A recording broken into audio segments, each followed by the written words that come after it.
Hi, Peter.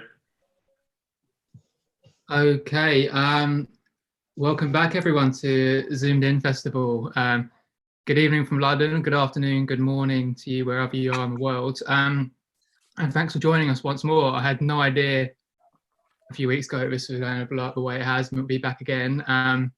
But yeah, it's great to see so many faces back. And today we're running a bit of a special event. So this is a grand finale to our festival.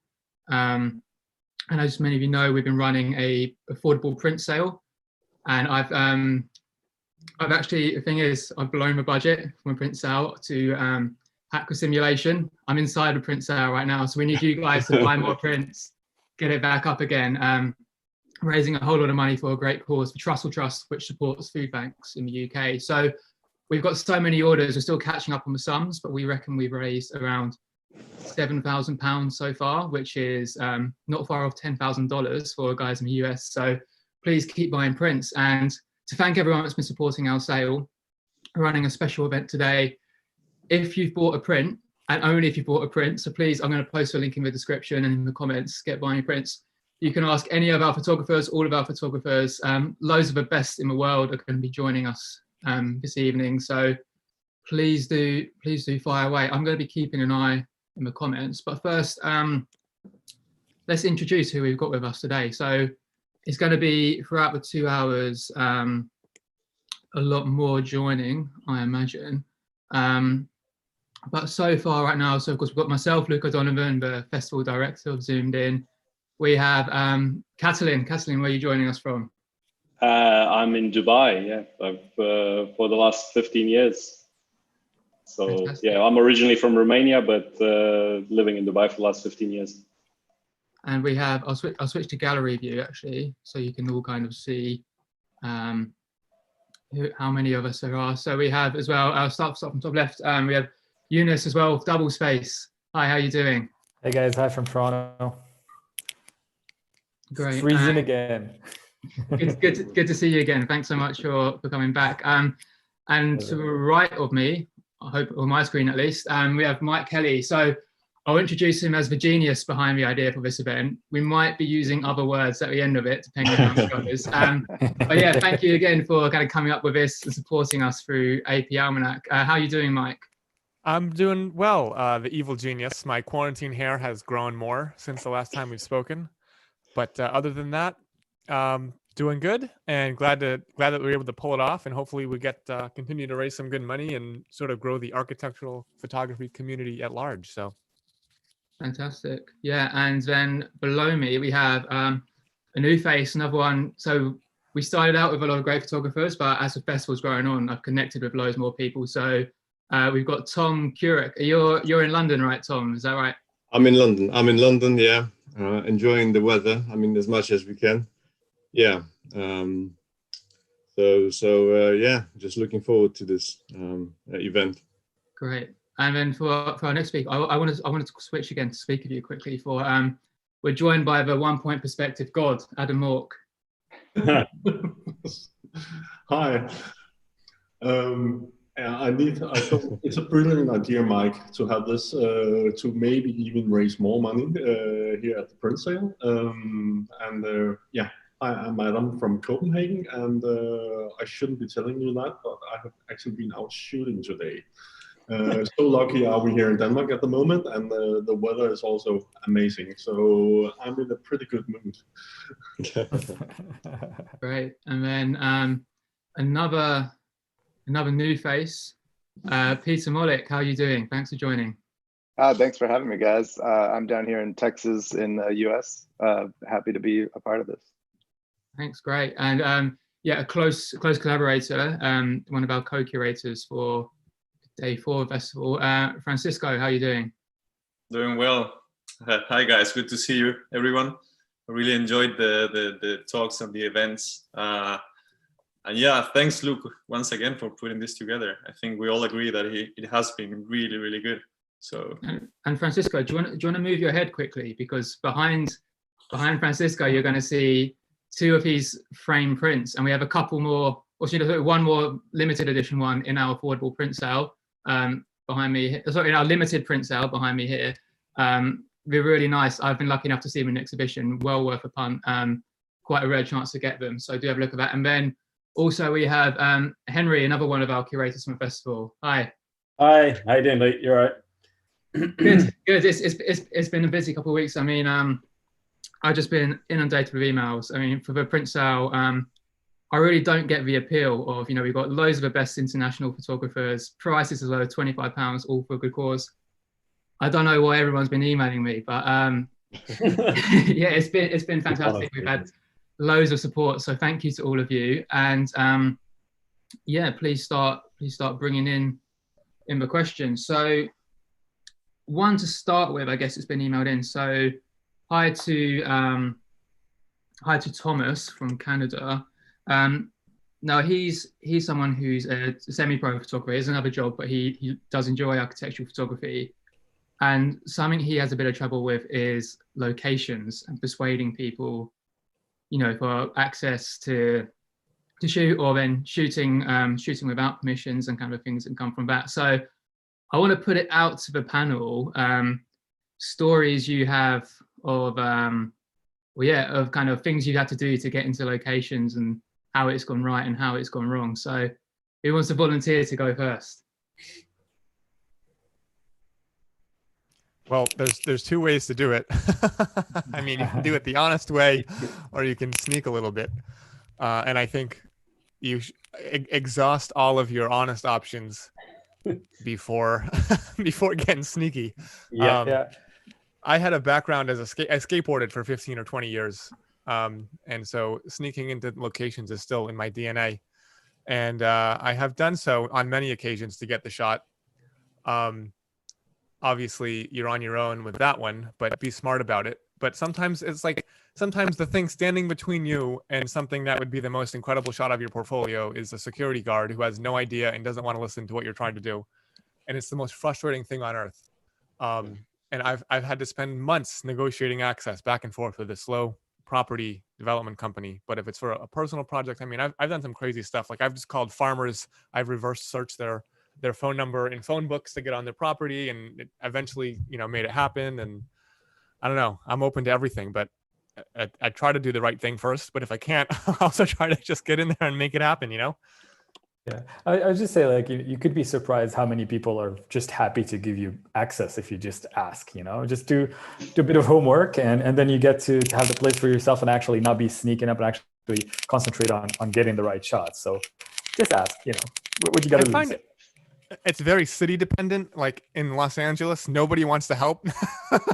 But if in the US generally, if I'm somewhere else, I would say the same in Dubai. Yeah. And maybe like just lucky here one, in Canada.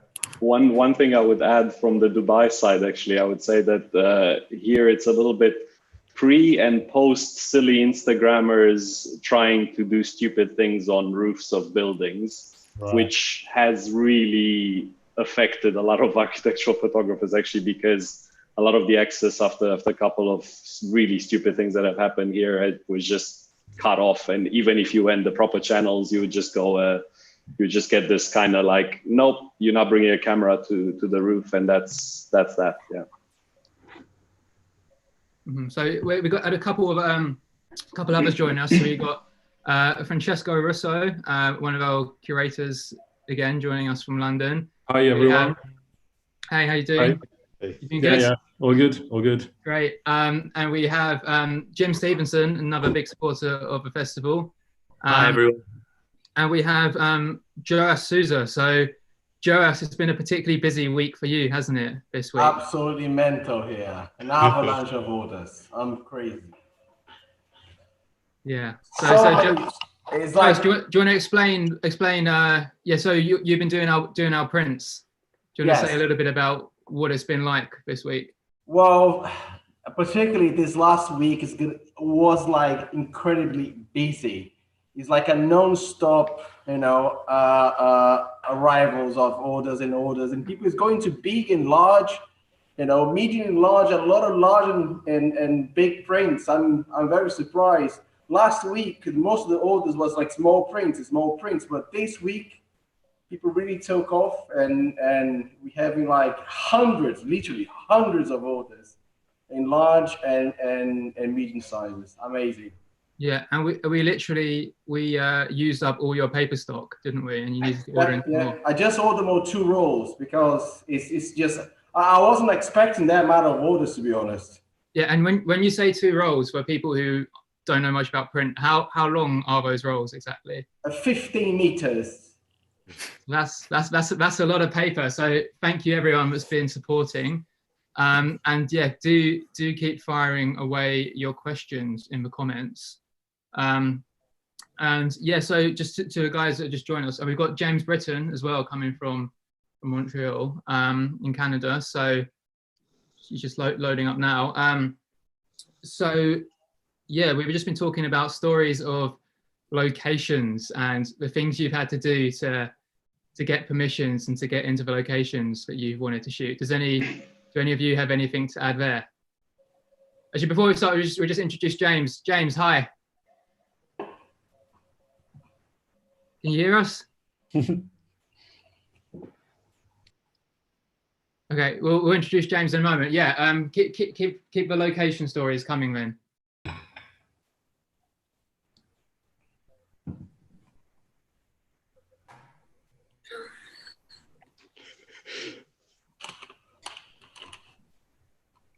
Oh, James, can you hear us now?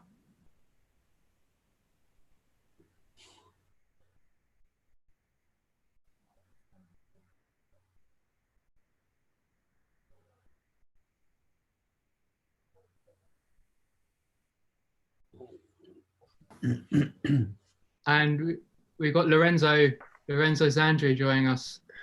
Hi guys. Do you want to say hi? Hi guys. How are you? Great to see you. Good. So yeah, it's getting a little bit hectic. So we got our first questions coming in by YouTube. So Svetoslav, I hope I'm saying that right. Says, hi, can I ask where can I find out about licensing our work? Hi guys. How are you? How to be convincing and in general to understand the concept. Regards from Spain. Thanks. So yeah, for a lot of photographers starting out, licensing is a big thing. So I guess to maybe some of the more experienced of the panel, how do you first start navigating that? How to be convincing and in general to understand the concept. Regards from Spain. Thanks. So yeah, for a lot of photographers starting out, licensing. No one's watching the YouTube. It's interesting. So I guess to maybe some of the more experienced of the panel, how do you first start navigating that? How to be convincing and in general to understand the concept.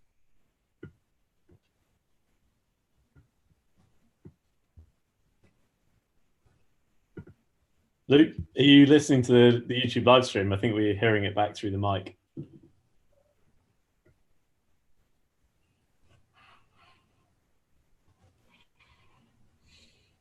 Maybe he's disappeared. Is that better, everyone?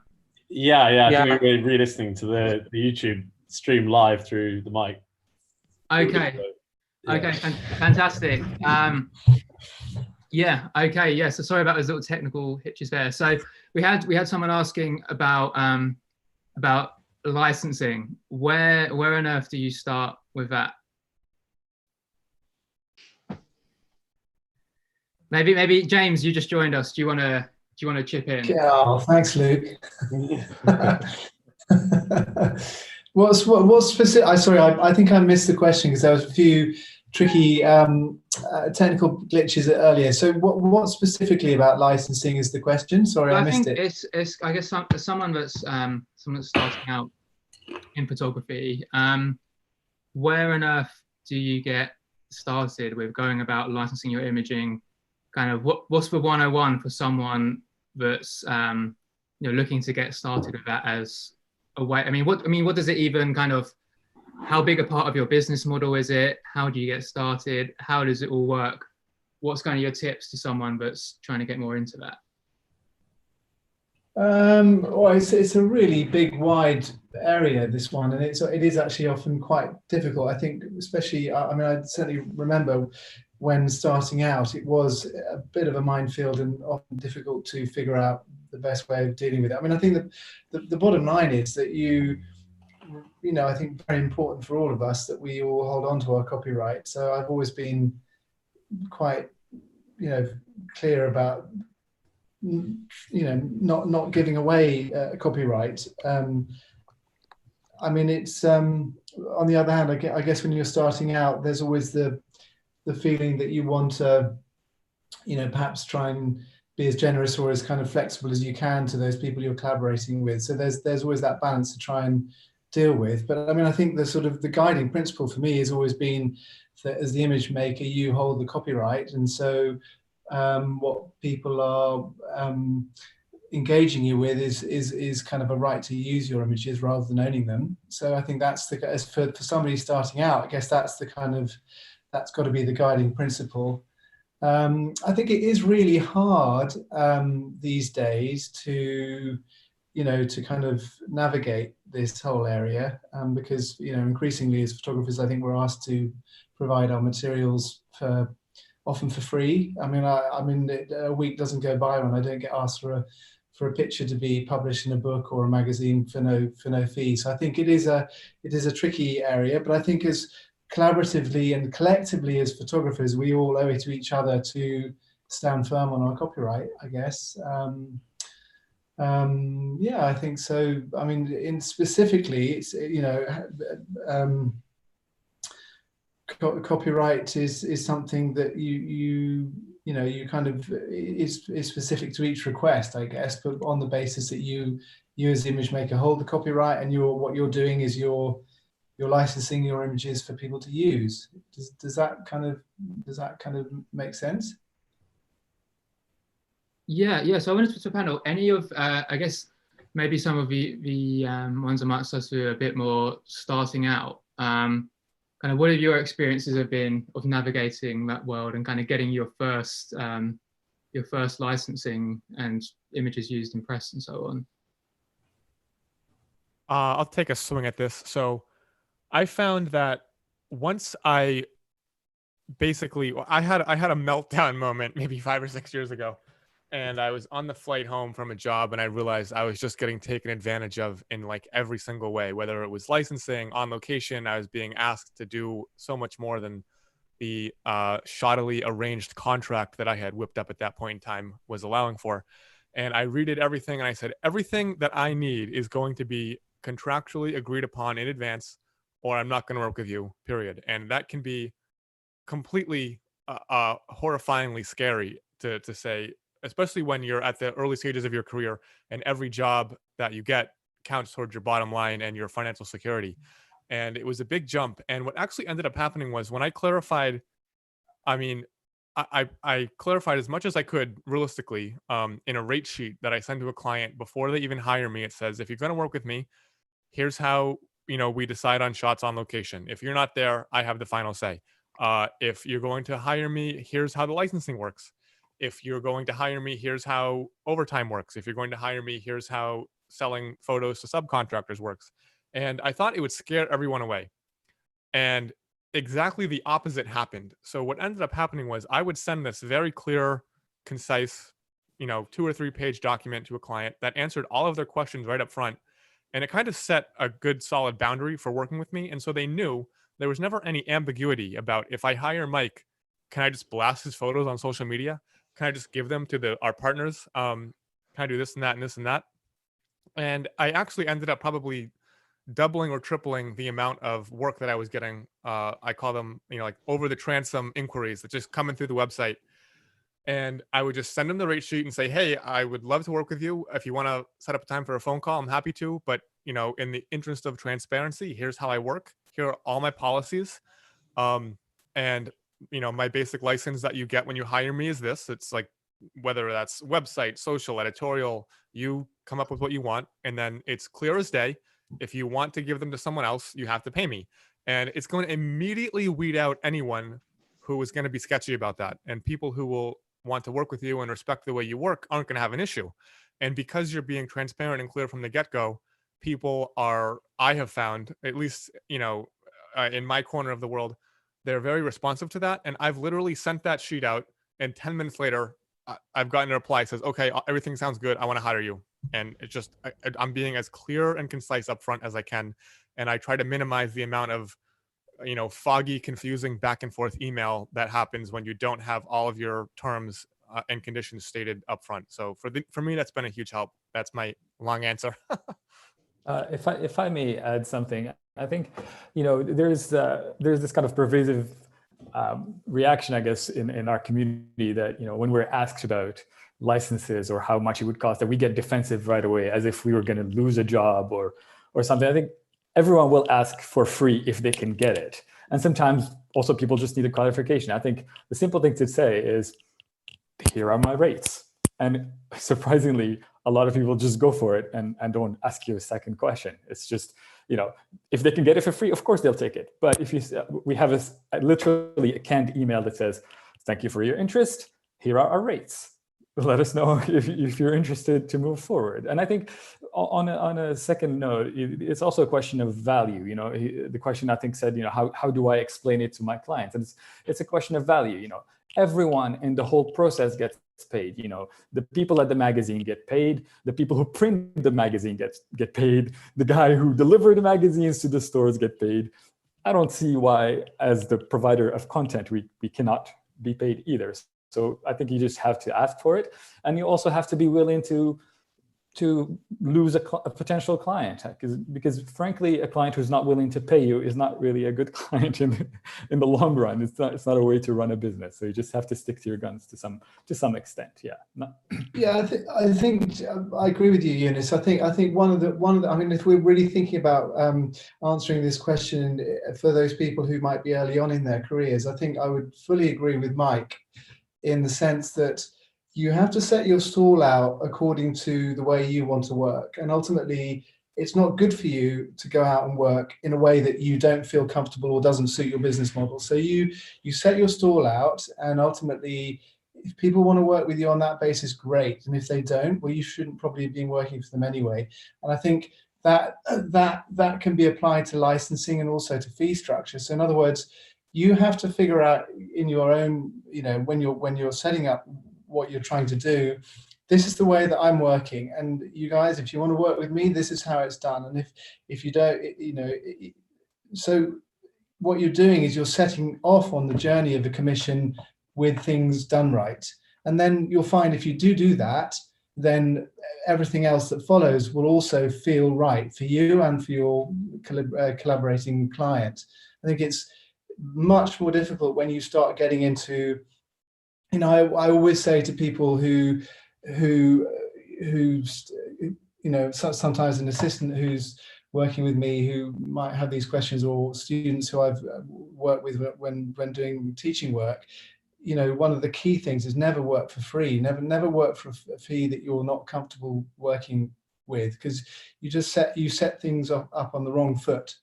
And it's very hard to go and do work on that basis. So I think I fully agree with Mike's comments, which is that be clear and absolutely clear about what it is you need to do and how you set your working practices up, and stick to it. And those people, there will be people who will not want to work with you for that, but maybe you shouldn't be working for them anyway. And I think, if I may add a very quick point, in a previous life, I come from a design background, and in the previous life, for this company that I used to work for, they got us to do this workshop, which was for creative agencies, and the name of the workshop is How to Say No, and it's so important. Just know how to say no. No is a very, very important word. It's there's nothing worse than you agreeing to something and then slugging it for a week of shooting, hating yourself because you're not getting paid enough. You're just spending 12 hours instead of 8 hours, or whatever might happen in a job that you kind of just went with it because of you thought it was good. And all that bullshit usually about clients giving you exposure instead of that's just no. Yeah, just say no. Yeah, that's why I invited you guys here, because I thought it'd be good exposure for all of you. Yeah, I mean, so It takes us to our next question. So it's another one kind of about photographers in their early career, and it's about assisting. And I think that's an interesting one because I imagine a lot of people in this room started off their careers by assisting, but also quite a few of us didn't. And as we move towards digital SLRs and so on, assisting is a lot less common. So we'll start with Jim on this one. I want to say kind of, do you have experience of assisting, and also what advice would you give to young people out there that want to start assisting? Well, the answer to the first question is no. I didn't do any assisting when I started out. I came straight from designing buildings, being made redundant, having to make money. So I immediately started photographing buildings after that. I didn't really have the assisting route into it. I just had a few friends who worked in industry that commissioned me initially and then built up from there. And in all honesty, it's particularly this period of time that we've had where we've been, where we've all been stuck at home for a lot longer than we would normally be. And I've been going through a lot of my old work. Today, in fact, I've been re-editing shoots from kind of 15 years ago, because I really wish that I'd assisted, because I might have learned some really important lessons that I clearly needed to learn when I first started out. So if you're just starting out, and it, for me, it was imperative. It was kind of an emergency, and the only thing I could do to make money was take pictures. I had never worked in a bar, never worked in a restaurant, couldn't get work any other way. So it was a bit of an emergency for me. But if you don't have that emergency to have to pay the rent, then try and assist for somebody, because you'll learn so much. When I have people, I have 3 or 4 people who assist me on a regular basis, and then I have, because like I'm sure like everybody else on screen at the moment, I get people contact me quite regularly and ask if they can assist me, and I bring other people in here and there when I think it's appropriate, or if it's geographically easier to do so. So assisting is a really good way to learn stuff. The first thing I would say is similar to the conversation that we've just been having. Don't do it for free. If a photographer wants you to come and assist for them, then that means you have a job to do. So you should be charging for that. You're not going to earn as much as the photographer earns on the shoot, but you should be earning a bit of money out of it, and you should be getting your travel paid for. So don't assist for free. I don't let anybody assist, and I get offered a lot. People say, oh, I don't need paying, but I make sure people get paid some money to assist me. It's a job at the end of the day, isn't it? Exactly, Henry, exactly. Yeah. It's a job, and it helps me. It makes my life a lot easier. I would also say, don't expect it to be, a workshop. I'm there to do my job, so don't expect me to teach you how to do architectural photography, but do ask questions during the course of it as well. We work across all the photography subgenres. We work in a genre of photography that allows us to be quite slow about our work. So there's time for discussion and questions, but just appreciate that the person's there to do a job. And make sure you can carry stuff. That seems really basic, but I've had 2 assistants before turn up on shoots and tell me they've got a bad back, so they can't carry anything. And that's basically, I don't need help. I don't work with lights. I don't work in a studio, so I don't need a technical assistant. I just need people to help me carry things around. So make sure you can sort of deal with that sort of stuff. But definitely assist people. Definitely make sure you're getting paid to do it, and ask questions and make sure you're getting something out of it at the end of the day, because it's a really worthwhile experience. And I've carried on a little bit there. I've got to go. It's 7:30, so I have to run. But I just wanted to check in really quickly and just say hello to everybody, and just say how it was really lovely over the course of the festival. I know some of you already, but also getting to know some of you as well, and getting to know some of the regulars in the YouTube chat as well. So a big thanks to Luke for setting all this up, and really nice to see you all. And one day when we're all allowed to, we'll all meet up in person, and we'll all have a pint and another whiskey, and it'll be lovely. So thank you very much. And I'm so sorry I've got to run, but I will no doubt see you again sometime soon. Yeah. Cheers, Jim. Thanks a lot for joining us. Luke. And buy some prints. Yeah, we've got some great ones available. Very, very cheap. You're one of the very best sellers, Jim. Yeah. That's good to know. You are the best sellers. You and Tehran are selling like water. Say that to everyone. I will. I'll see you all very soon. Thanks a lot, everyone. Cool. And yeah, back to the question. Any of you that did start your careers assisting? I see Adam, you're waving your hand.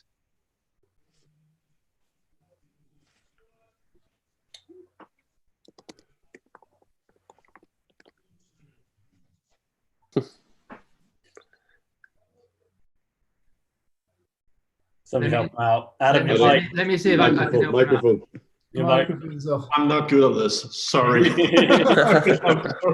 Okay.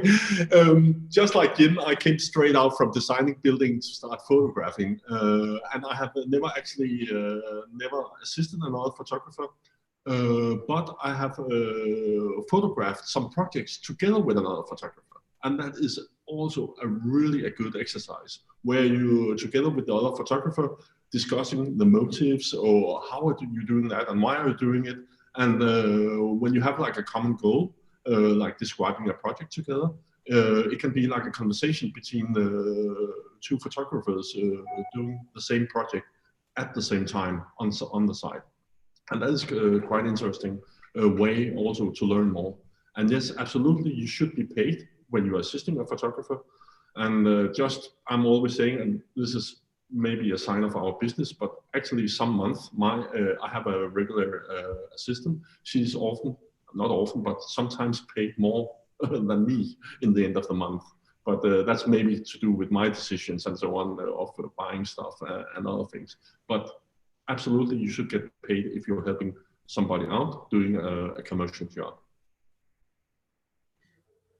Adam, did you ever have anyone who was a photographer assist you, like an architectural photographer? Because when I was starting out, a lot of the time I found I never really approached anyone because I was worried that I was sort of seen as competition when I was starting out. So I never really approached any other sort of more established architectural photographers. So I sort of felt like there was a kind of barrier for that for me. So yeah, So I don't know about yourself, but did you ever let anyone who was an architecture photographer? No, yes, not directly actually. I have had a few who are architectural photographers or became architectural photographers, but mainly they have been like architect student or my assistant right now. She's so good, I have to praise her. And she's actually educated as an architect and graduated as an architect, and she's now working together with me. But I think it could be really good to if some architectural photographers is assisting you as well, because you will have a different approach. I have like one of my older assistants. He's a brilliant photographer now, working here in Denmark, called Hampus Bansen, and we are still talking not on a day-to-day basis, but sometimes more or less about how to approach this, how to do that, and so on. So. I would say an architectural photographer will be very welcome to assist. But again, I only have a few assistants who have not had a background in architecture, because I actually like on site to have a discussion about the architecture sometimes with the assistant. It's really nice that they have some kind of understanding on what's going on and not just being there for hauling bags around and moving furniture. Cool. Is there anyone on the panel that did start their career assisting? Do you wanna raise your hand? Joas, or actually let's go to Lorenzo. Let's go to Lorenzo first because we haven't heard from you yet. Yeah, I assisted an architecture photographer before starting, or when I was starting my career. Yeah, I'm very young, as you know, and it was an absolutely fundamental step for me. I have only to thank him, because I learned a lot how to manage some situation on site with the clients or with the other parties during the shooting. But also I learned a lot from the human side of the teaching, and I agree a lot with all the other position on a things thing, because I think it was very interesting to the discussion beside the shooting. So not the technical part, but let's say the most important part, that it's how to translate a space with the images. And that's it. I think I'm very lucky, and that's it. Lorenzo, you said it helped you learn how to manage a lot of situations when you were assisting. To the guys that didn't start by assisting, in the early days, did you find maybe there was that naivety and you found yourself kind of out of your depth quite quickly in some situations? Do you have any kind of experiences of that? I for example, I completely agree with what Jim said, that I never assisted, but I feel like if I did, it wouldn't take me as long as it did to work out some things. I've been doing what I'm doing for many years, like making money from photography for nearly 15 years, and I feel only the last 5 years pretty much have been working out as a proper business, as a proper established, well understood by me profession. I mean, I still have loads to learn, but it's like if I had someone to tell me the few basic things even at the beginning, and I didn't have to work out every single bit on my own. I mean, I didn't have to. I mean, I didn't even try to assist anyone. It was just in my personal situation. Just what I do just came out of nowhere pretty much, and developed completely organically. I never planned to be a professional photographer, so maybe that's why I never tried to assist. But now in hindsight, if I knew I'm going to be doing this as my profession, to be assisting someone already established would be very, very helpful. So yeah. Okay, great. And just before we get on to the next question, we want to welcome Anna to the chat. Hi, how are you? If I knew I'm going to be doing this as my profession, to be assisting someone already established would be very, very helpful. So yeah. Someone has the audio. Yeah, back on the audio. On to the next question. We want to welcome Anna to the chat. Hi, how are you? Hi. Can you hear me? If I knew I'm going to be doing this as my profession, to be assisting. That's going to be interesting. Sorry, I was the one. I joined. I mean, I didn't mean to join because I'm doing other stuff and I'm a bit busy, but I couldn't not join just for this assisting situation and say my view as a woman photographer and how I started, because I assisted a lot till I get to the photography, to be a photographer by myself. So am I okay for that? Shall I go for it? Yes. So I started in 2005 when I came to London, and I found it really difficult to go into the photography industry because I wasn't very strong. I mean, muscle strong. And it was really difficult. And what helped me, which is a positive, in every crisis, was in 2007, the credit crunch with all the banks, because I was doing film and I was doing digital. So I knew how to, which actually that would be my advice to any person and any young person, to do both or try to get to know both fields. Don't do only digital or don't do only film. Someone who have done film definitely knows everything about more things anyway, about lighting, than someone who have done only digital, because the photographers used to think differently. And then in 2007, the credit crunch came, like the banks, and that helped me because I was cheap comparing to a guy. So this has helped me, and this is how I started doing all my assisting jobs. and I assist a lot of photographers, and they trusted me. And then because I had the knowledge of both, I could lift, of course, a lot, but I can never lift as much as a guy. Come on, let's face it, there is no woman can do that. But that helped me a lot, and I assisted for a lot of years. And then slowly, I found assisting the most useful thing ever. You see so much stuff, and assisting the good times. So the money they've been raising, they were going from a low point up and then back down.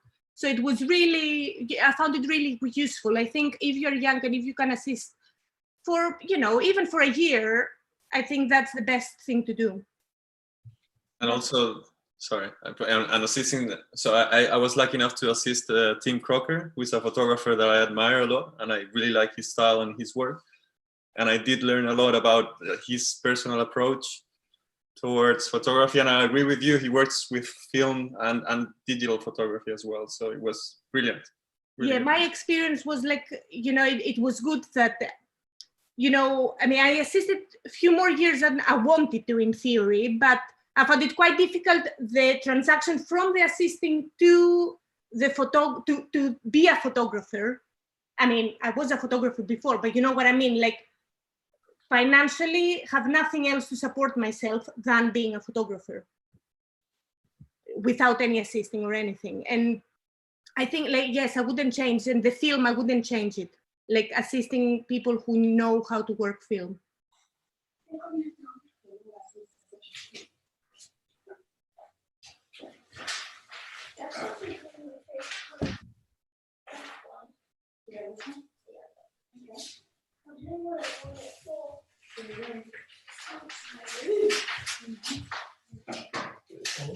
Luke, your mic. Can't hear you. Thank you. Yeah, hi. I was just saying hi to Taran. Thank you for joining us. Hi. How are you? Can you hear me? Yeah, we can hear you. How are you doing? Wow, virtually meeting all you guys. Well done. Congratulations. Wow. Seriously, amazing work you guys have done in such short space of time as well. Hats off to Mass Collective. I see Henry's face there as well. Luke and all the boys up there and ladies. Only no, huge fans of what you guys have pulled together in such a short space of time. Mm-hmm. So, big congrats. Man. And yeah, and Taran is another photographer, kind of. You guys, I've got beer in my hands. So. Yeah, I'd seen Taran's work before, but I didn't know him. Didn't know him personally, and we've just kind of connected through him seeing the festival, kind of seeing the YouTube comments, and he put in a print as a later submission, and it's just completely, the sales have rocketed. So I'm sure a lot of people in the comments are going to have some questions for you. But yeah, it kind of takes us on to our next question. So we've had a lot of people in the comments saying there's a lot of men in this discussion, and that's why I thought like I have to join. Yeah, exactly, and we're glad to have you here, Anna. And that takes us to Melissa's question, which I think sort of addresses that elephant that was in the room, or until 5 minutes ago not in the room. What small or big actions do you think the architectural photography community can take to be more representative and inclusive of people of color and women photographers? So the men will shut up for a minute, and we'll go straight to Anna. I suppose it's quite difficult job. I don't know actually. I suppose why in architecture there are more male than women. It's the same thing, isn't it? It used to be, I think, a male-orientated profession. Things are changing. There are more and more women around. So I suppose, yes, it's the same with architecture.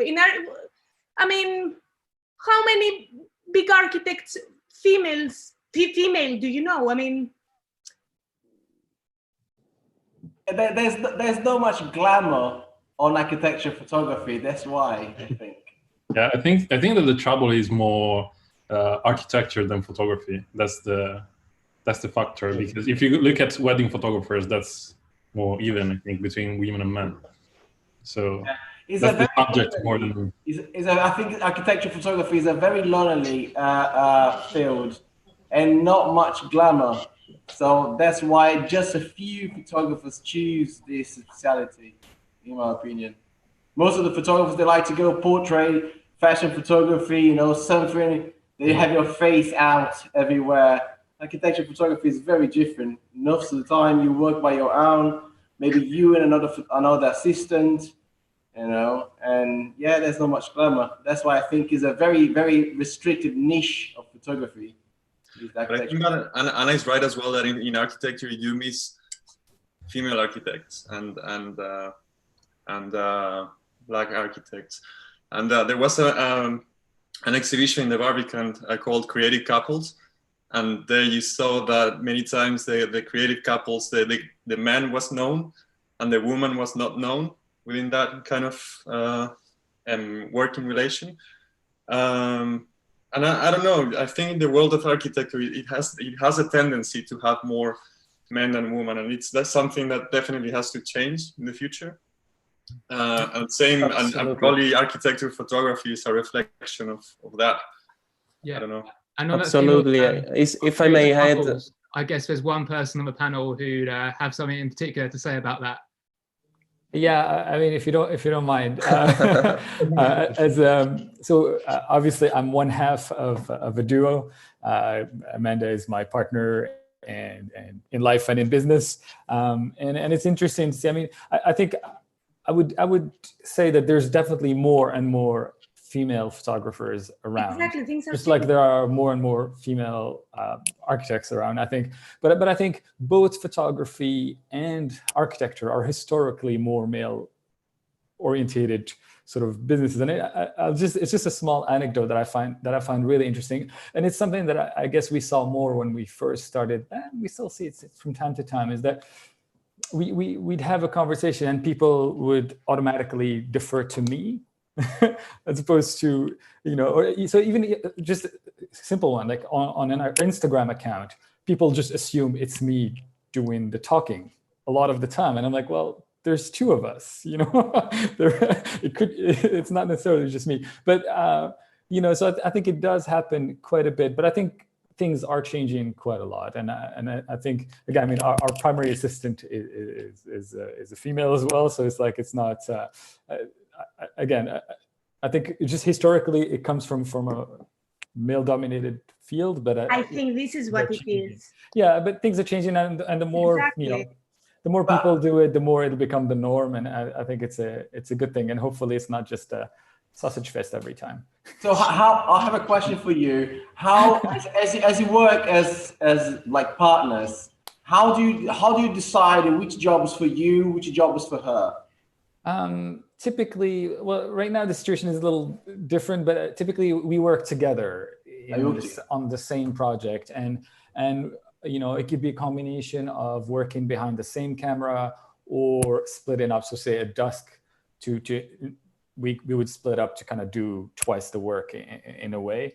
But for both of us, I think I speak for Amanda here, is that we really enjoy that kind of partnership sort of editing process that happens on the field. It can be embarrassing at times, I'll admit, you know, the conversation sometimes you have inside your head when you kind of disagree with yourself a little bit. Well, we kind of have to do it in front of our clients in a very... Well, you both shoot. Yeah, we do. Yeah. Amanda is actually the talented one. I'm just a mouthpiece. I think for any photographer in the world, like I keep saying this, it's good when you have a partner to run the business and you just shoot, right? Because when you have to run the business and shoot at the same time, you know, when you have a creative mind, you have to, if you still have to deal with invoices, terms and conditions, you know, and processing images and everything else. At the same time, you have to keep your mind free, you know, to shoot is really a challenge.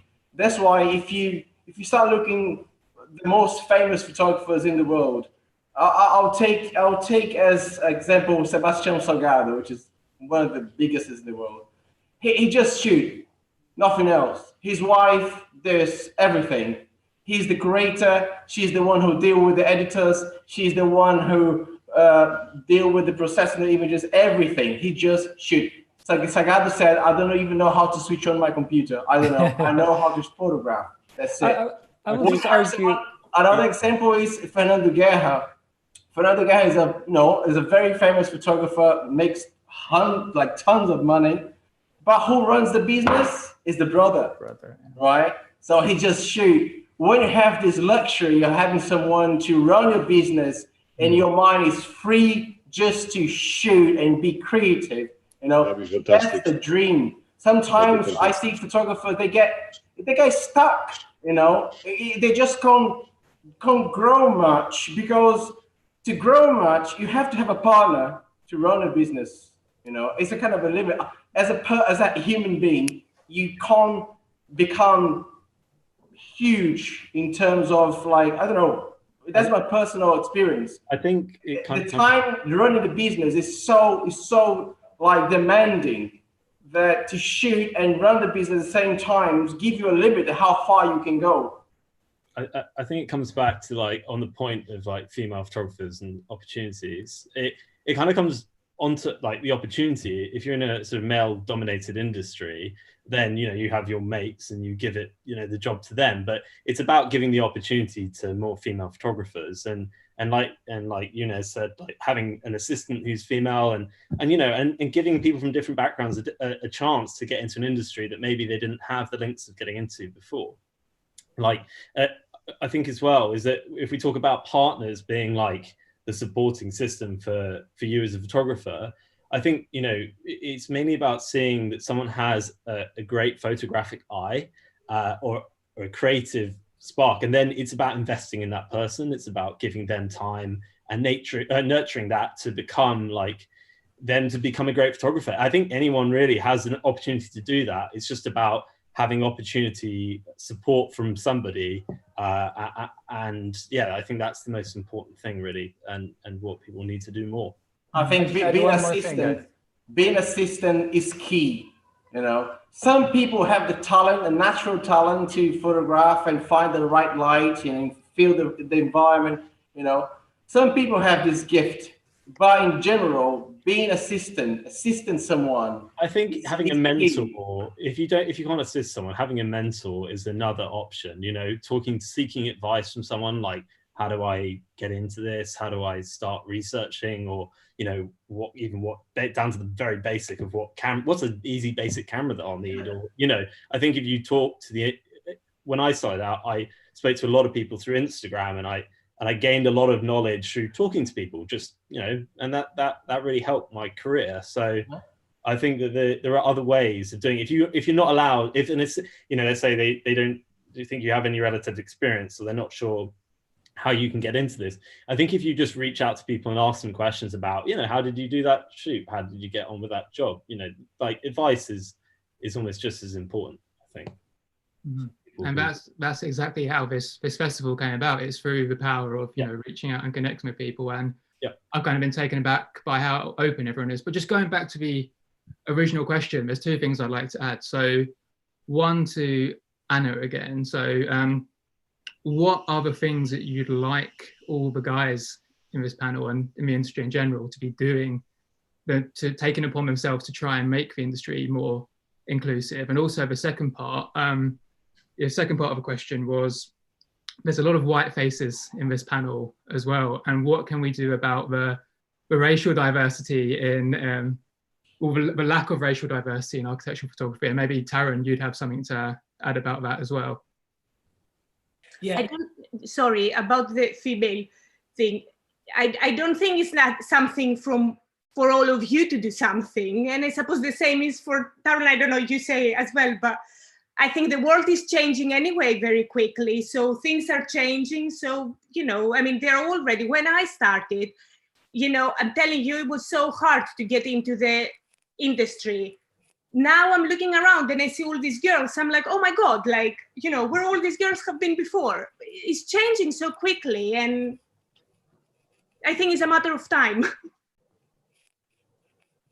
Yeah, from a non-white perspective, let's say, I don't think my parents would ever have imagined that I'd turn out to be a photographer. I'm an Indian guy, yeah, and they expected me, you must be lawyer, you must be doctor, you must be doing accounting.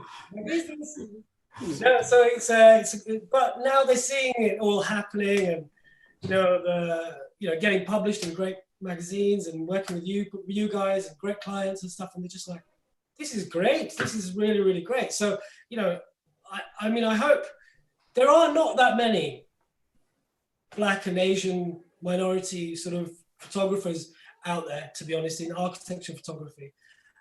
So, if we can just get the word out and maybe go to schools and educate the public and things like that.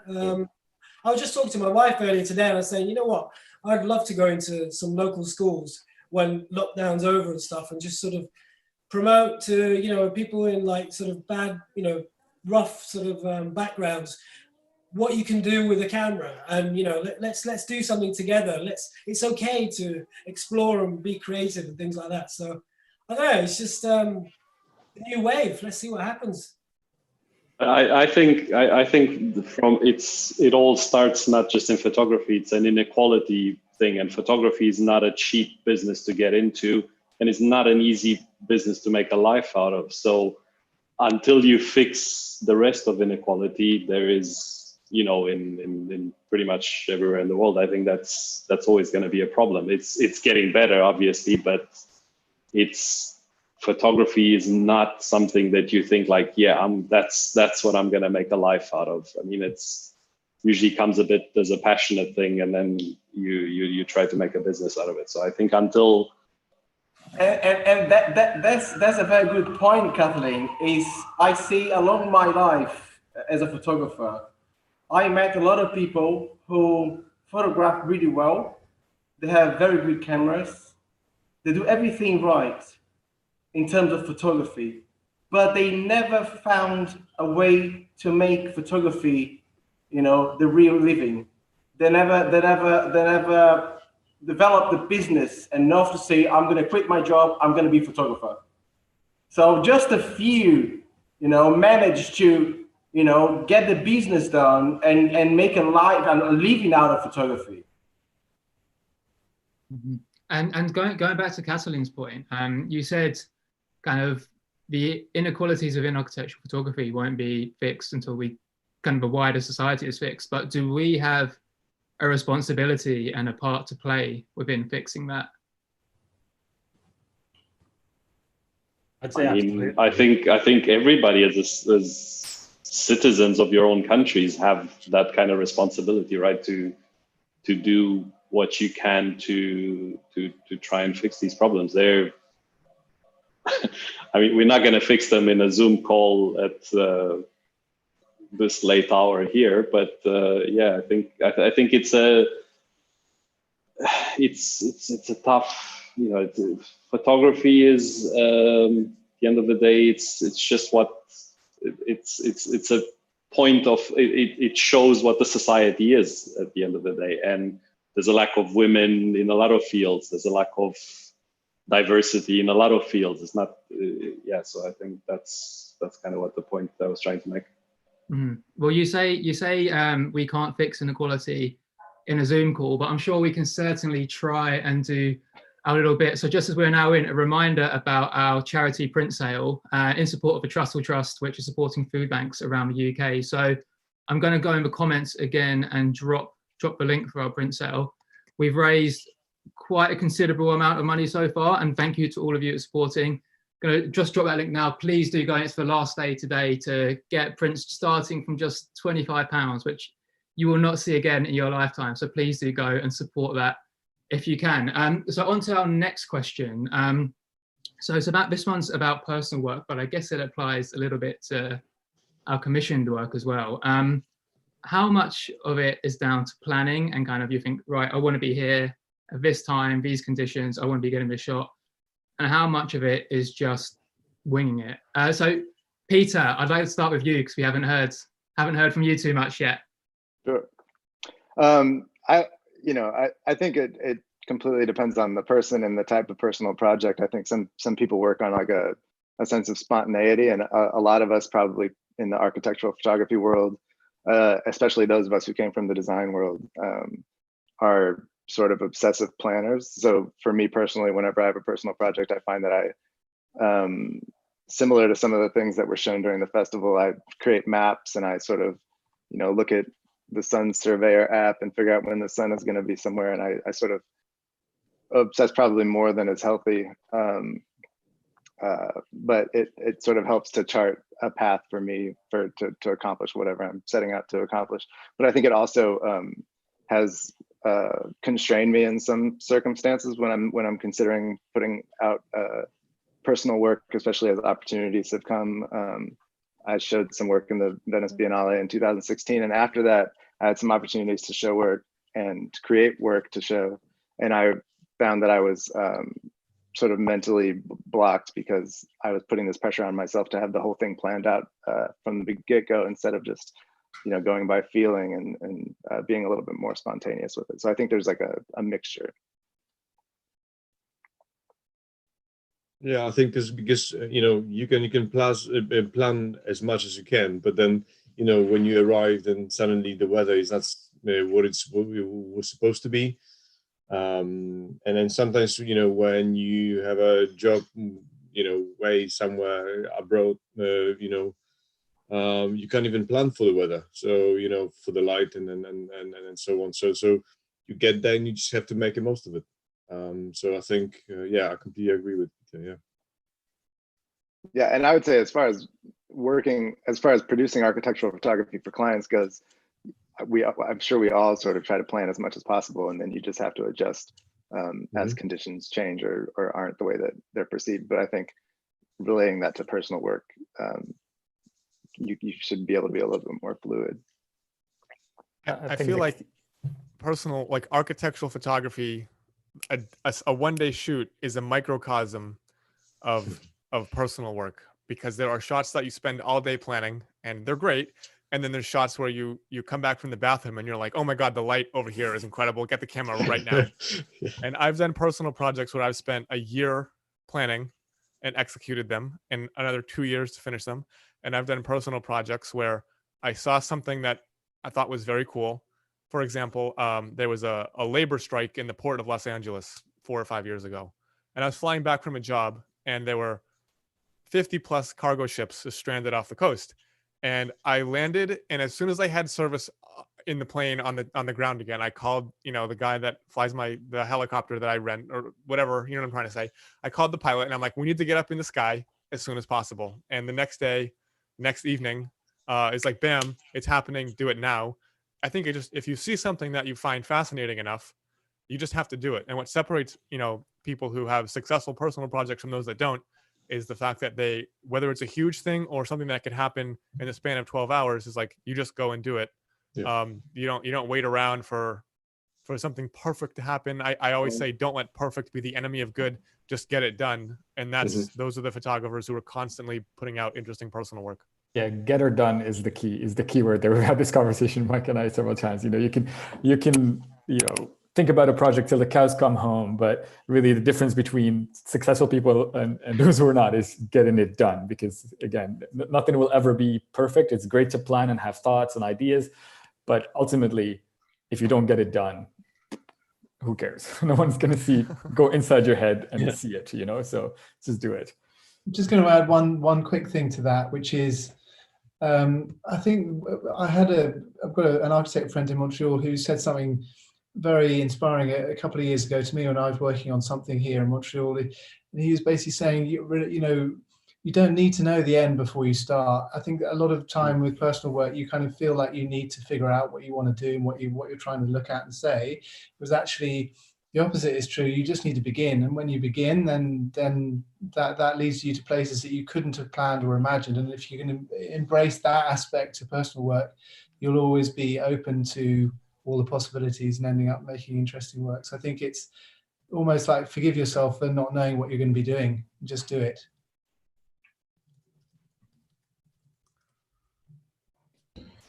And if I can jump in here, I totally agree with what's been said so far. And I especially agree with Mike when we talk about personal projects that are visual research. So if you work on the imagery and, you know, but I have to say that I kind of don't agree when you want to do something that has let's say, a sort of research on, I don't know, on the territory you're working on. If you want to explore what's behind the scenes of the structures we see. So I think there are different types of personal works, and it really depends on what you want to achieve. There are some personal jobs, personal projects that you can carry out in one day, as you said. That's for sure. But I think that some other projects take years, like 1, 2, 3, 5, 10 years, and it really depends on what you want to achieve, really, and what you want to show, and yeah. And yeah, I take the opportunity to say that with Mass Collective, that's what we are aiming to do, to promote the value of personal work mainly, and because I think it's very undervalued in our profession, because we never have time to do it, and I guess that's a lot of photographers don't really see even the commercial value of a personal project, which is potentially huge. And so what we are trying to do, me and Henry with Mass, is just to try and promote this value. And I think it would be interesting to hear from you guys, what's your experience with this, like transforming a personal work into commercially valuable projects. Because I think that's a lot of people don't just invest the time because they need to, to earn, to do commissions, to get money to pay the bills and everything. But if we see the commercial value of this, I'm sure that we could find a way to spend more time and energy to achieve personal work. Francesco, I have just one thing to add to your question, which I would love to hear from all of you. How do you guys deal with galleries? Because one of the best ways to get your images, sold, your prints sold, is to have your images in galleries. So how you guys manage your contact with galleries around the world or in your own city? How is your approach? And if you manage already to have your own images in few galleries in your own city? Well, I guess the galleries are a small part of what's the whole of the commercial side of personal work. So yeah, that's included for sure in the thing. That yeah, I'd be interested to hear more from more experienced photographers how they deal with it. Yeah, in London, example, if you're not famous enough, you can go in any gallery with an amazing image. If you're not famous, they don't even bother to see. So how, as a new photographer, imagine you're a new photographer, you do an amazing work, you have incredible images, but you're not famous. So how do you would convince a gallery, I'd say, to, okay, do I have a chance to sell my work here? I can speak to that just a little bit, and I don't have extensive gallery experience or anything, but I've shot a lot for the arts community. I shoot a lot. I used to shoot a lot more art documentation for artists, galleries, and museums around Texas. And those personal relationships led to opportunities. Like, I don't think my work necessarily was at a caliber that it deserved to be in some of these spaces, but because I had good relationships with people within that world, it afforded opportunities. So I think like there's other avenues into it than just like cold calling a gallery or something who's selling work from well-renowned artists. Yeah, I think it's very good to have a relationship with the curators. If the curator knows you, he knows, okay, this guy's not famous, but I know I can manage to sell his prints. And then everything starts, from, I think, having a nice connections and a good network, especially with people who know curators and are willing to take your work and try to sell, that's the key. Sorry, can I jump in on that? I mean, of course, definitely if you have connections, that's much easier, definitely. But I think if you're a startup, you can actually apply to competitions, to like photographic competitions, and maybe that will give you a chance to, exhibit in some point. Or I mean, I think that's a very good way. I don't know. In London, they are photographic like teams, like the Photo Fusion, like the AOP. I mean, I know some of them are, it's members, so you have to pay, but, it will, I think that way can help you. Yeah, definitely. Yeah, I think winning recognition. Yeah, that's a very good start as well. I just think in general in the world, because I receive every day like dozens of emails coming from competitions. Looks like every company has a competition. It's too many competitions. I think a lot of companies, they found the competition a source of money because, of course, to submit your image, you have to pay $20, $30, $50 Exactly. somehow. So you have to judge what you want to, where you want to yeah, where you want to go, basically. Yeah, I mean, okay, we can make money now with competitions because if they want to submit the image, it's going to pay like $30 or £30. So that's so many in the world now. And you never know if the person who is judging the image is really doing a good job or is just like maybe a director of the company who is like judging the images based on his own knowledge. Something that drives me crazy is when they have a competition and all the judges are photographers. It's like, why? I don't want photographers telling me, if the work is good or not. I want people who actually buy the work or who actually hire photographers to be judging it. Like, I love all you guys, but at the end of the day, your opinion is that much. Welcome to Instagram, Mike.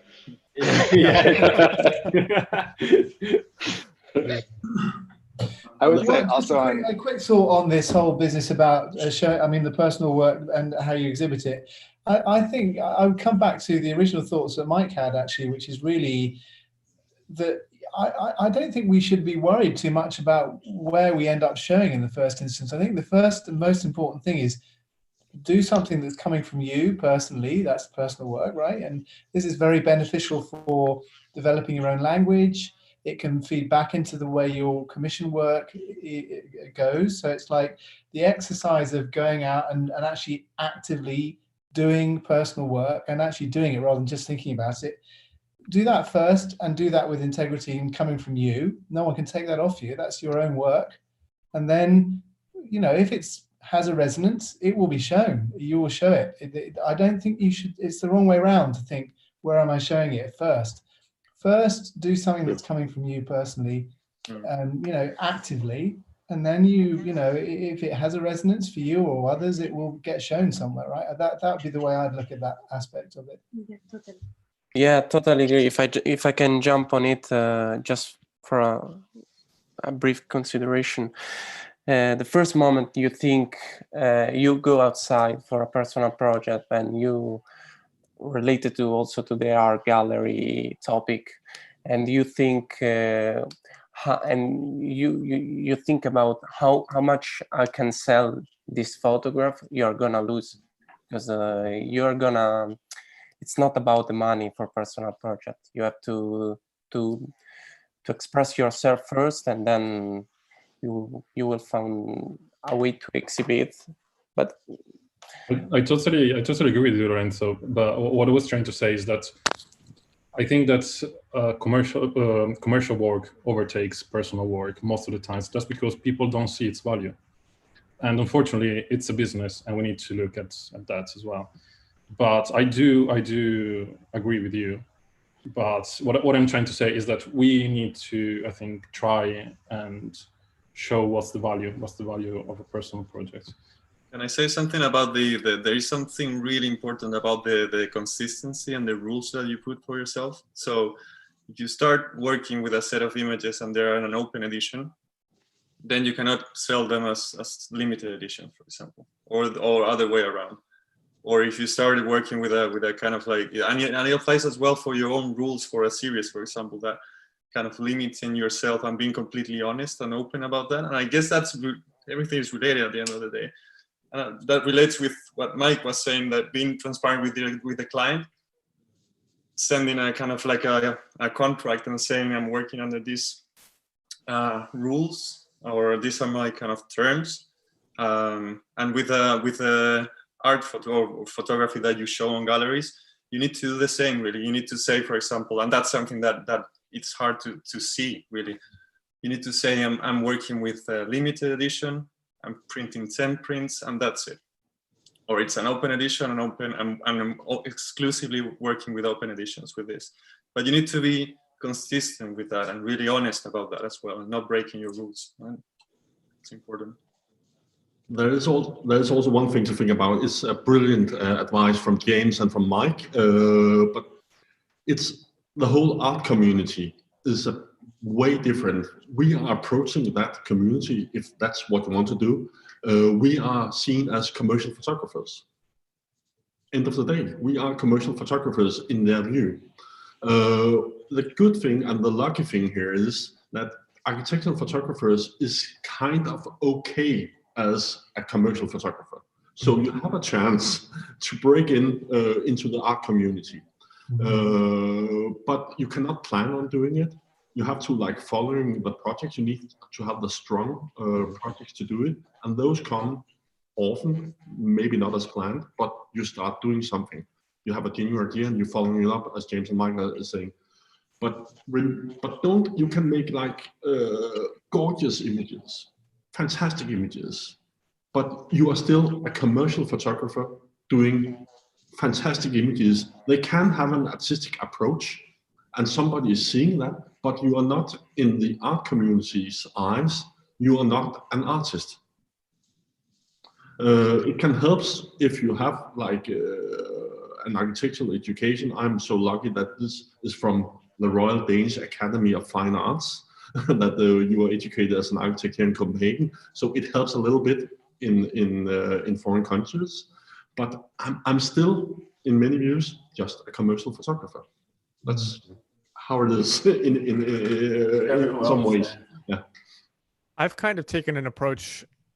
I'm represented by one gallery, but thankfully they are okay. I've had trouble breaking into like the really like high-end art galleries, and I just went out and I said, the hell with it, I'm going to do it on my own.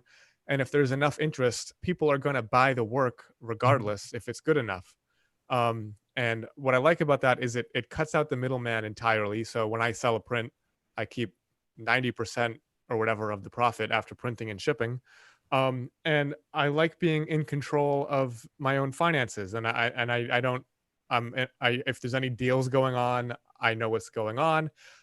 If someone approaches me, like if a museum or something wants to display my work, I'm in charge of making the decision.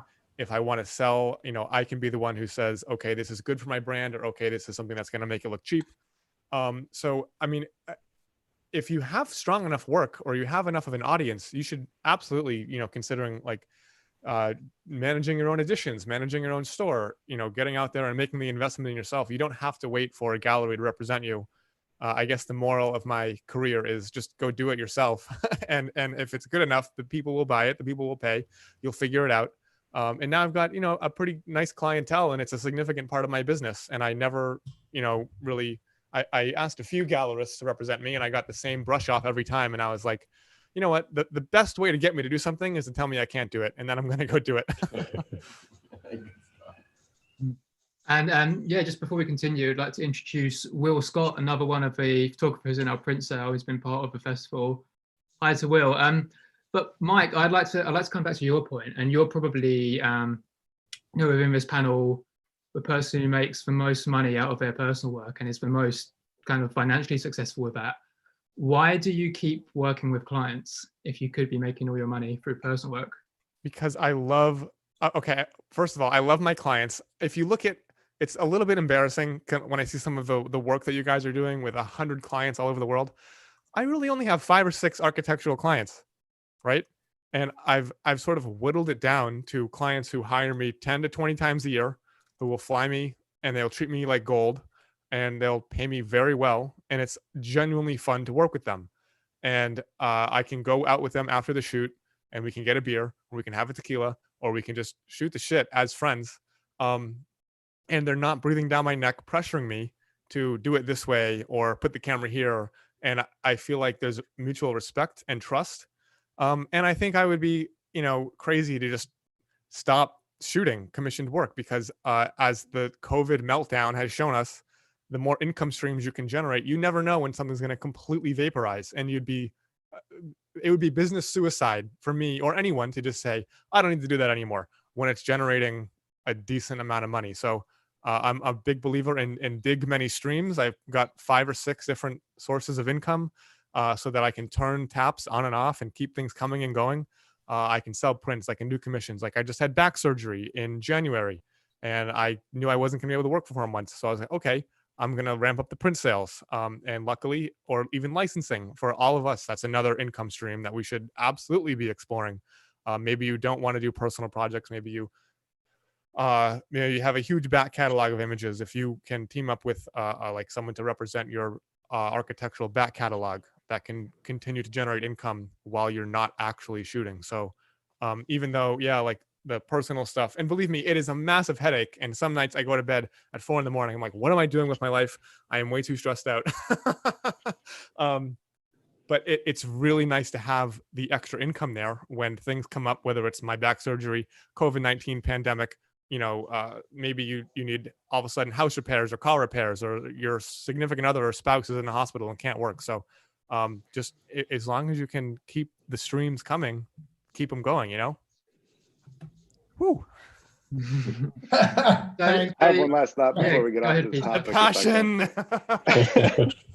I think we started talking about the commercial viability of producing your own work earlier, and I have sort of a continued thought of just the value of producing personal work, whether it's successful or not, in relation to your relationships with your clients. Architects and designers are artists themselves and think of themselves as that in that sense. So when you are producing personal work and just putting it out to the world, whether you're selling it or not, I don't think it really matters. I find that you get really engaging conversations, and your work relationships are built a lot stronger when they're interested in what you're doing, and the conversations evolve past just the projects that you're working on together. And I think there's like a huge amount of value in that, where you're sort of showing yourself and they're relating back and forth from that. I think it's one thing. Sorry, Mike. One thing I've said to clients, like sometimes I send them. I love traveling. Like that's probably my connection with photography, how it started, and I've always had not really a big marketing budget for marketing myself as a photographer, as a commercial photographer, but I always think of the money that I spend on traveling and coming up with some interesting series of photographs from somewhere that I travel as my marketing budget. And that's basically, putting my photos out there, and it doesn't matter if they're connected to architecture or they're not connected to architecture. I can send maybe a little photo book to my big clients at the end of the year and say, hey, here's what I've been doing while it was 50 degrees in Dubai and we weren't shooting architecture, right? So there's always some sort of value in doing that, in doing something for yourself, even if you just want to keep yourself sane, if you've had enough of dealing with clients. So, not all clients are Mike's 5 clients that you can have a beer and have a tequila with. So. And to add on to that, there's so much more to a personal project than just like the ROI, the literal, I put in $500 and made $1,000. Like you can get some of the personal projects that I've made literally nothing on have been the most interesting to talk about in conversation with clients, or have drawn people to my website and they've said, oh my God, like that's so interesting. And it's like it's a talking point that you can then bring up on the shoot or while you're having the beer with a client or whatever. So there's so much more to it than just, and personal growth, obviously. I think I have long been a believer in the analogy that our career is kind of like dating. It's like sleeping with many people at once. And if you're a more interesting, I'm serious, like your clients, if you're a more interesting photographer, they're going to want to work with you. You know what I mean? It improves your depth, and people will think that because, like you said, Peter, as architects and designers are artists, they are interested in what you're doing. That makes you, be as interesting as them, and that you can go and have a conversation with them about your backstory and your career. It's just one more sort of like piece of flair, if I can. You know what I mean? And personal work gives you as well more space to show like a more edgy style and play a little bit more with kind of a more style or type of work that gets out of the traditional work that many times So what you see many times in Arc Daily in this scene tends to have to look very similar, everything. And it's really good for everyone, I think, to try to look or try to develop your own style. And with personal work, you can really push that, I think. So it's always good. I think I don't know if you all know, but I have only got into architectural photography quite recently. So I've got I've worked as a teacher, I've worked as a TV presenter, I've worked as a chef, I've worked in investment banking. I've done a whole range of things before I came in. And I had to set myself a personal project to get into this field in the beginning. And that was about the house that I live in. And I live in a self-built house, not built by myself, but Walter Siegel. I don't know if you know of the architect Walter Siegel, who empowered people to build houses in the 1980s. There was 2 streets in London. And I just thought, do you know what? I'm going to knock on everyone's door, get to meet my neighbors, go and shoot their houses. Shoot their houses and the personalities inside those houses and create a story like that. And managed to hook up with a great journalist. The AA were interested. It just went bang, bang, bang, fireworks. And it was just born out of me being interested in the house that I live in. And that was a personal project. And then I was shown in the AA. I produced a book, which got published. And it was just like, wow, anything can happen. Just let it fly. Let it fly. Share some tips on how you publish the book. That's yeah. Will can share that as well. Some tips on book publishing. Yeah, I'm just going to jump in there. I think, call me naive, but for me, like, we're all doing this because we love photography. We love taking pictures. So yes, we're all running businesses, but I think, at least for my non-commissioned work, the starting point isn't how can I make money from this? It's how can I make great pictures? How can I feel creatively fulfilled? Blah blah blah. All these other things that's where the jump off point for me is. And I think I was listening earlier. I wasn't sure I was going to be able to hop in on the call, and I really agreed with what James said. You don't have to know what the end is. You just have to get out there and start it. And that's where I've had my success. I've just got out with the camera and seen what's happened. We're all short on time. I've got 3 kids. I'm particularly short on time, but I think you have to really invest in your personal work, and you have to make time for it. You have to set aside days, and you have to keep them clear. Or your weekends, give up your weekends. Otherwise it doesn't happen.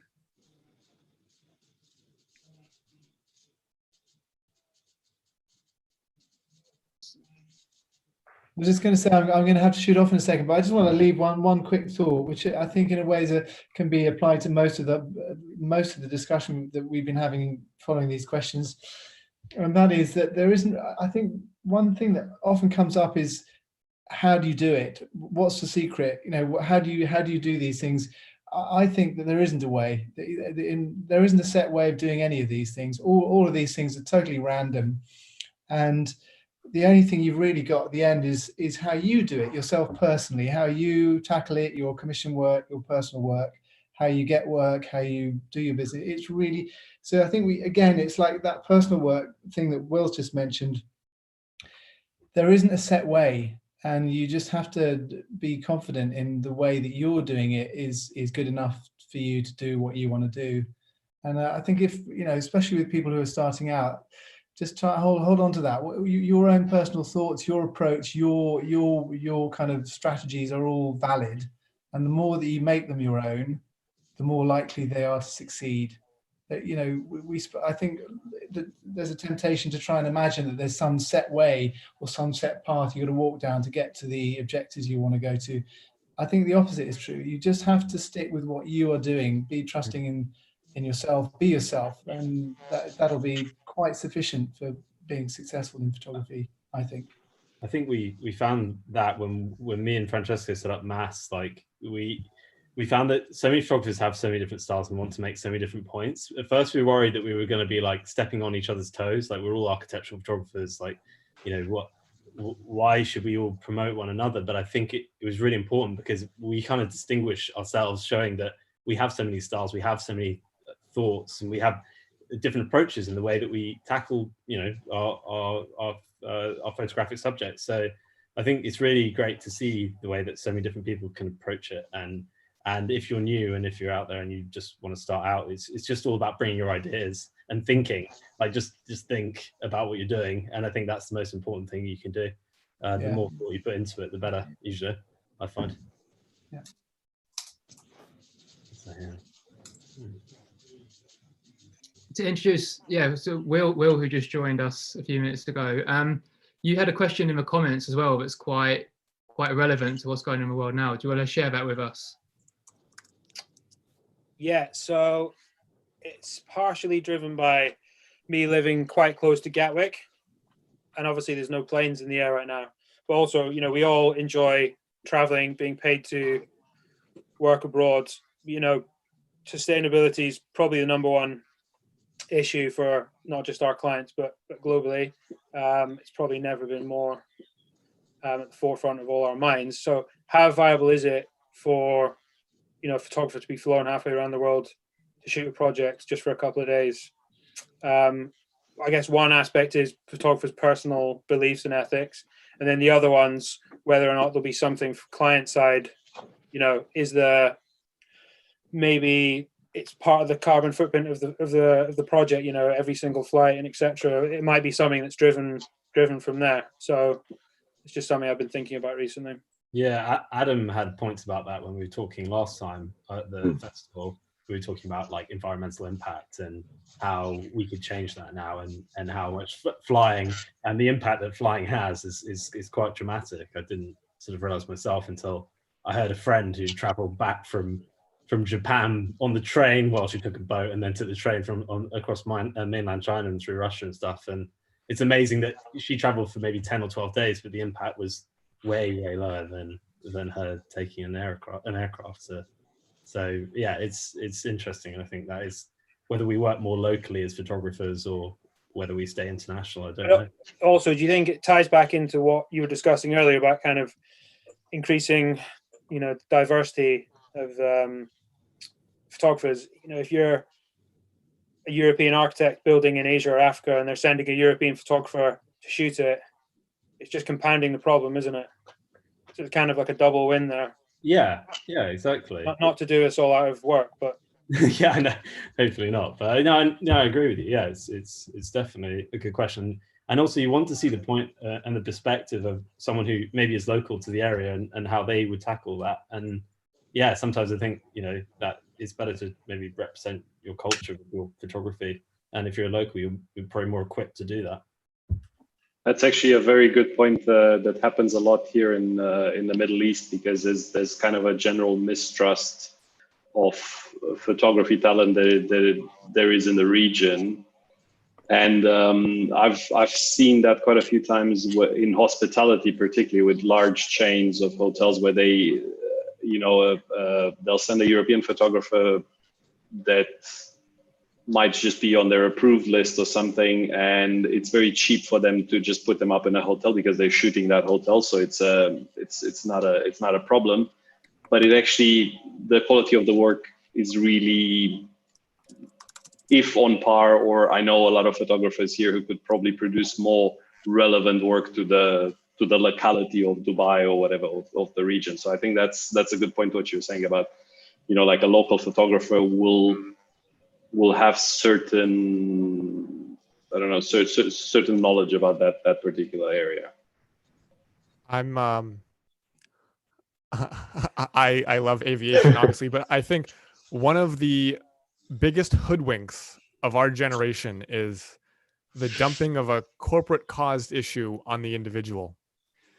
And yes, flying is not good for the environment. That's a fact. I am one of the most pro-environment people I know.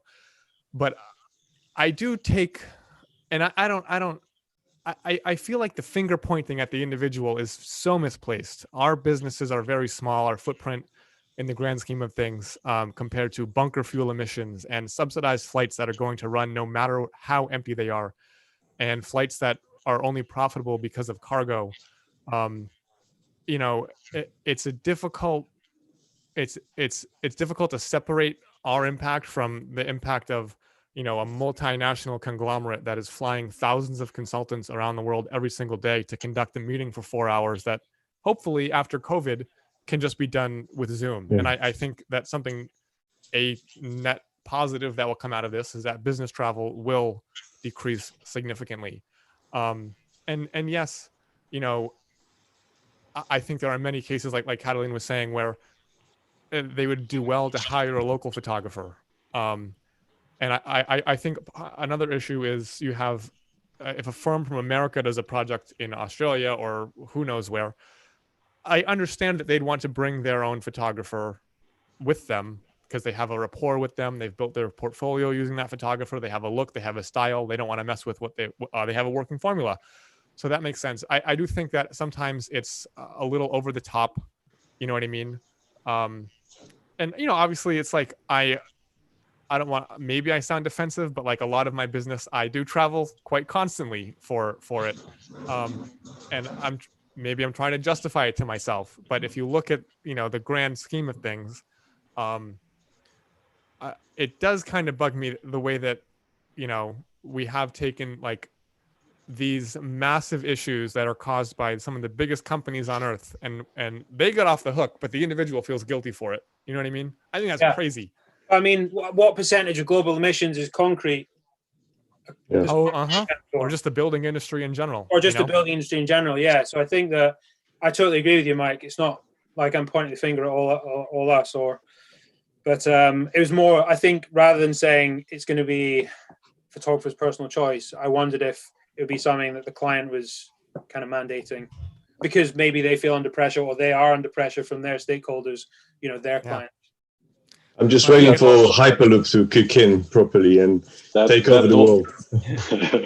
That also goes back to what we were saying earlier about inequality, right? Like you're exactly right, Mike. Like saying, like, you know, yeah, we can recycle, we can do our best and I'm sure pretty much everybody here does their best, but you know, until governments do better, until large corporates do better. Yeah, we're not gonna. Will and I both went to Southeast Asia recently, and I'm sure he can agree with me that, you know, for all the good that we are trying to do on an individual level here, there are some countries that the emissions and the pollution, it's pushing shit uphill, man. It's fighting the tide. You know, like for all the good that Denmark is doing, or any, we're not doing that good. You know, there's just going to be another country that is dwarfing anything that has been exactly. I mean, again, I do live in a country that waters massive amounts of grass for the sake of watering massive amounts of grass. So yeah, it's.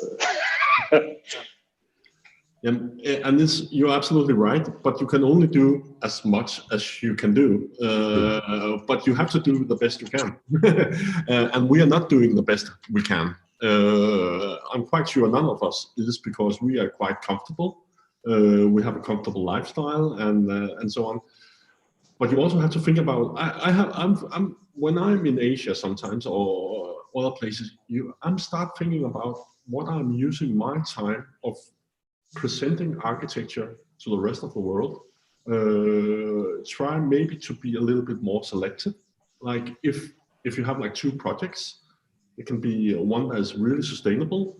Maybe it's not as exciting, and a really exciting project, but you know for sure this is not sustainable at all. Maybe it's not just the location, but it can also be the building materials and so on.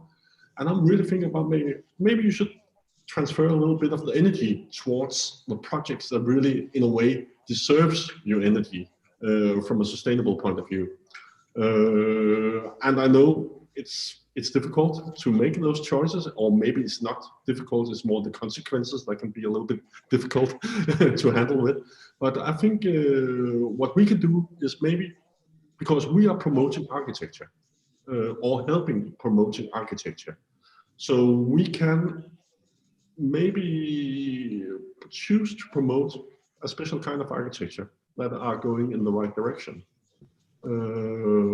I've been thinking about this and also been speaking with our colleagues, and maybe we can start a movement to do something.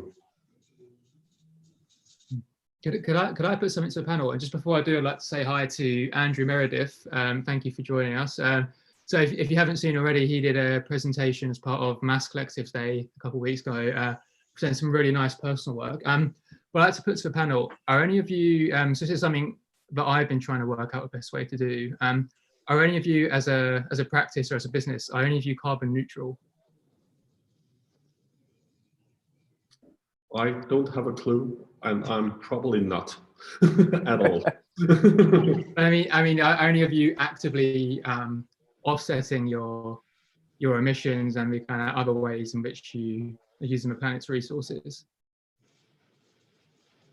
If you fly a lot, you wouldn't have to. You have to cycle and not eat at all to kind of offset your emissions. But I do bike a lot, so I cycle everywhere. I try to do as much as I can, but then transport is a big issue, I think. Well, I'm going to chip in as well. I went vegetarian, 3-4 years ago, specifically for those reasons. I didn't like the impact on the environment that cattle and everything else kind of drew. So that's the decision that I made. I kind of slip every now and again, and I do love a bit of fish, mostly for the brain cell development.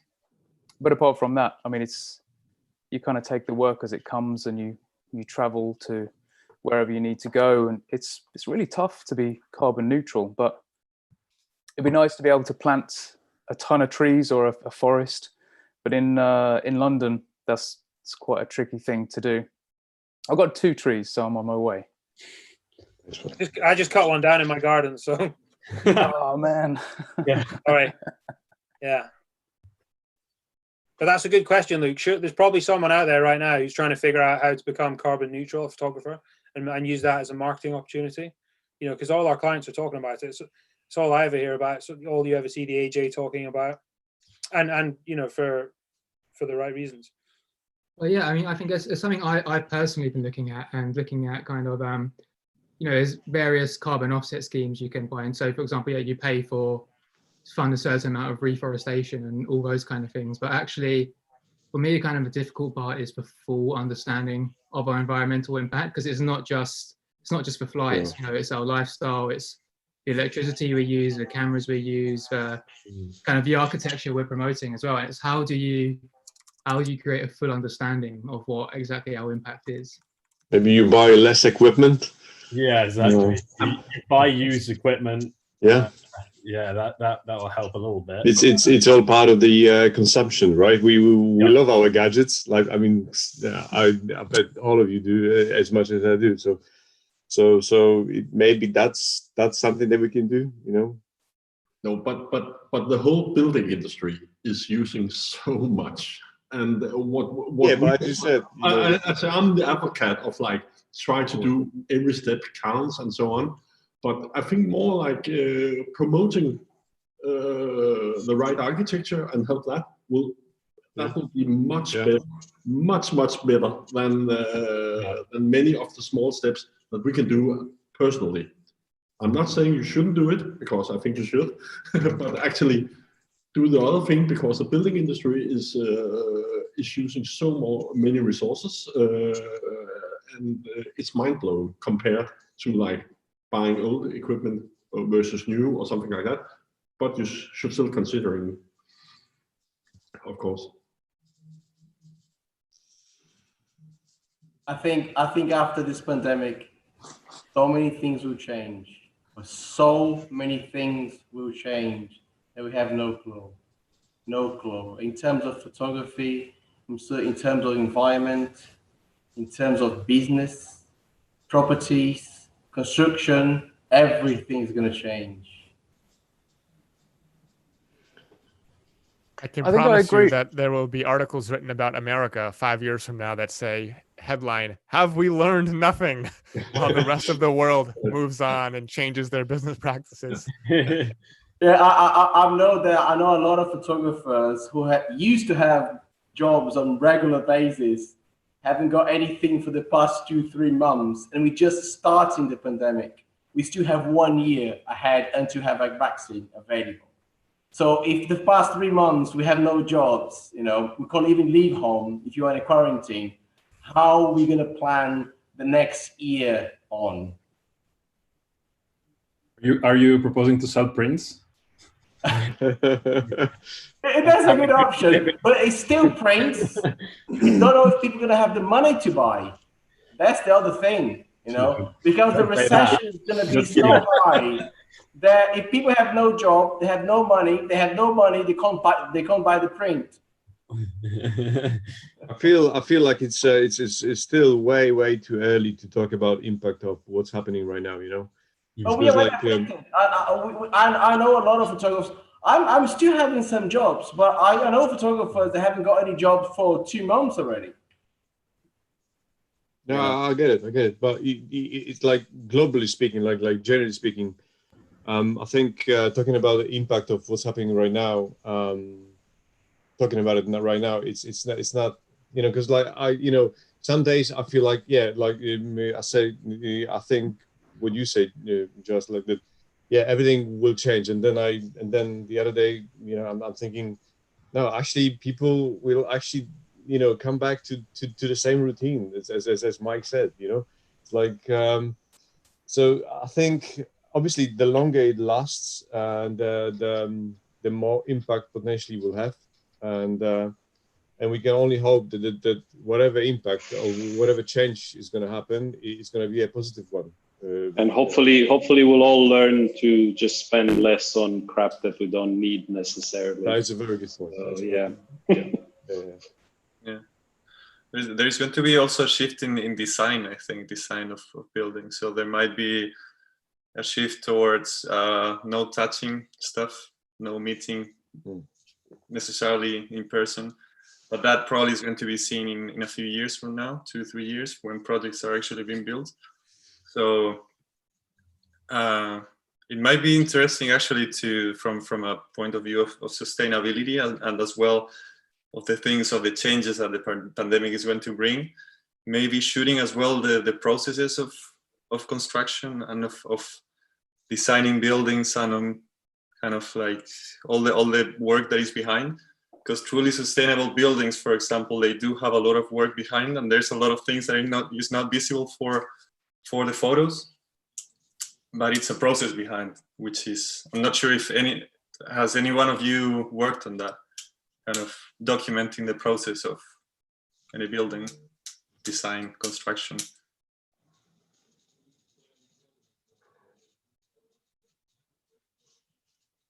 Yeah, I have a little bit. I'll jump in because someone else. I have a little bit, but what I was just about to ask you, Francisco, is you're actually an architect as well, right?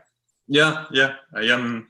Yeah, so you're probably better placed to discuss. I mean, it's very early right now, obviously, but particularly, I'm not trying to fixate on the sustainability thing, but I kind of feel like it's such a big thing with architecture, isn't it? But surely there's going to be some changes. Maybe they were coming already. You've mentioned one there, the touching of stuff, but do you think there's going to be any other that would affect photographers?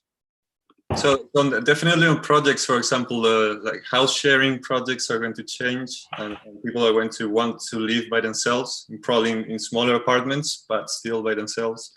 Offices, they will have probably more flexible workspaces.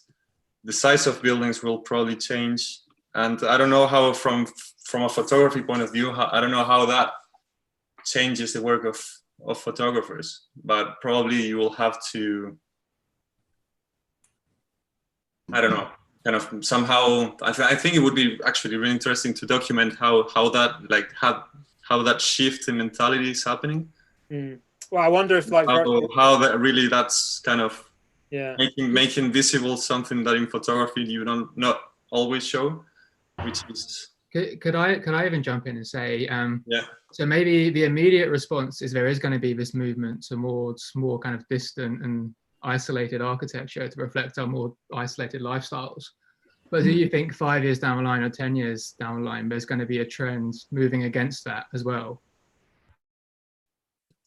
Probably. So the immediate trend probably will be to not meet and do everything virtually. But I think that the value of meeting personally, we'll realize it down the kind of 2, 3, 4 years down the line.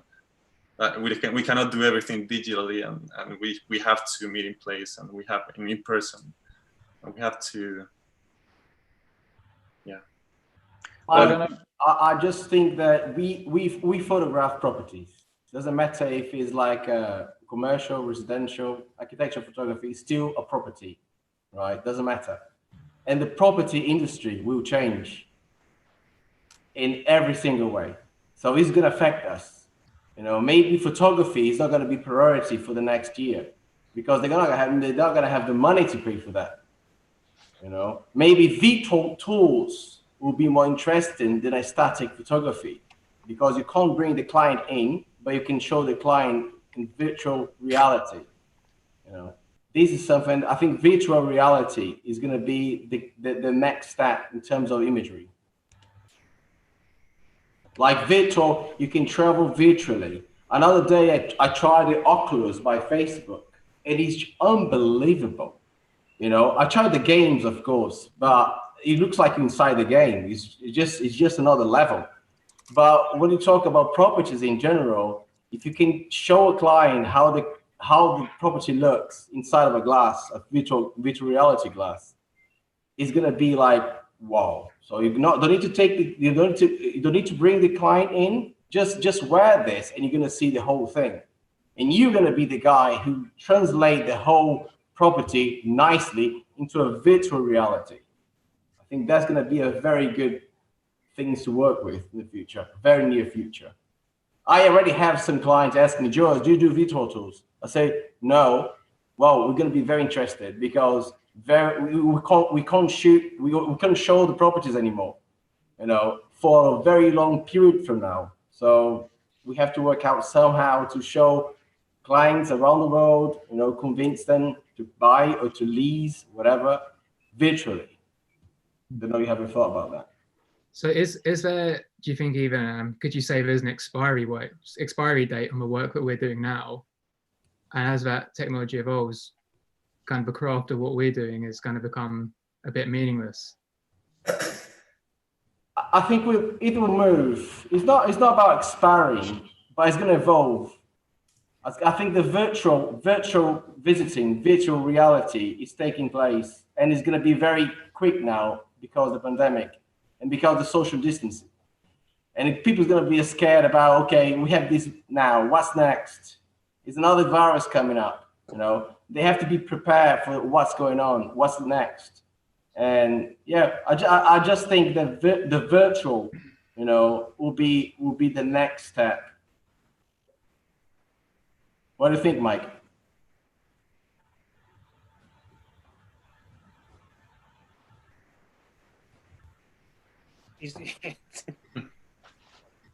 Silence. He's gone to Google where to buy a virtual tour creator. Yeah, exactly. 360-degree camera. Yeah, you know, it's a tricky one, isn't it? But I mean, people do need virtual tours, don't they? They do, but it's been around for a long time, and it's not displaced us too much. So I think let's try and be positive. Exactly. The trouble with like 360-degree cameras, like and stuff and things like that, they have their place, but they don't tell a story. They give a very open view of the surroundings. It's just another medium, isn't it? What's that?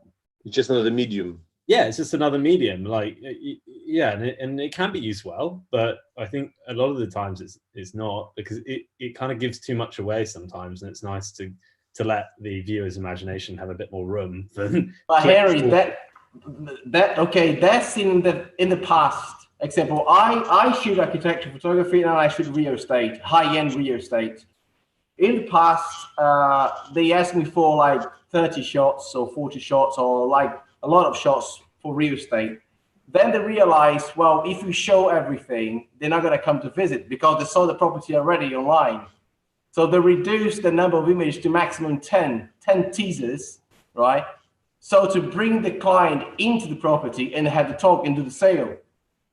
But now it's going to be the opposite because they can't take the client into the property.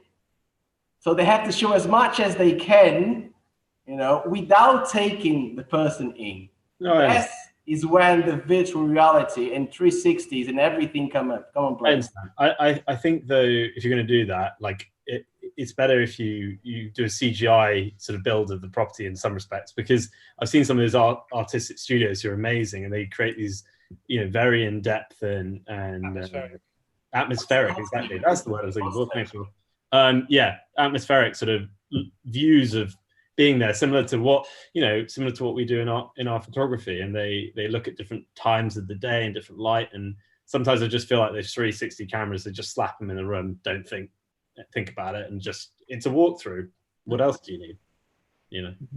I think also another big part of what we're doing, and maybe we don't talk about, is as a photographer, you know, it's not just about what you're choosing to show. You know, it's easy for us all to take a step back, whack on the 17mm, right, and show you everything. But the hardest skill, I think, is choosing what not to show, and that's maybe something you don't get through those other media.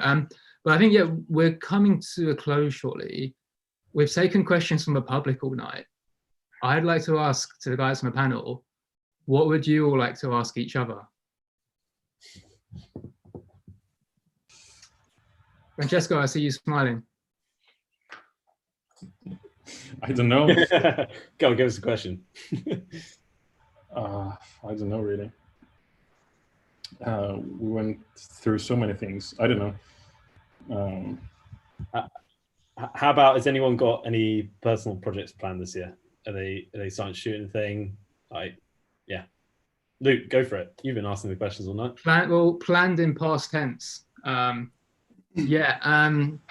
I've been doing a lot of work recently on coal power stations in the UK, because they're something which are, you know, maybe they're not so much of the architectural conversation in the UK, but actually to a lot of places, especially outside of big cities, they're things that are landmarks locally, and I think are really culturally important. And there's this massive, I think, yeah, kind of the environmental movement is completely the right way. We're going to be phasing out coal within the next few years. But also there's this cultural aspect to it. You know, these are buildings, but they're landmarks, they're parts of people's lives. You know, I've met people that kind of, you know, their whole, for generations, their family has worked at these places, and then they're seeing them being blown up, and kind of there's no replacement, there's no economic replacement, there's no cultural replacement, there's no architectural replacement. So I think, and again, maybe that's something we're all guilty of, is that a lot of our work is in cities and it's looking at the kind of the high end and the glossy, but there's this whole other world of architecture within the world. And that's kind of what I really enjoy photographing. I don't know if you guys have other experiences similar to that as well.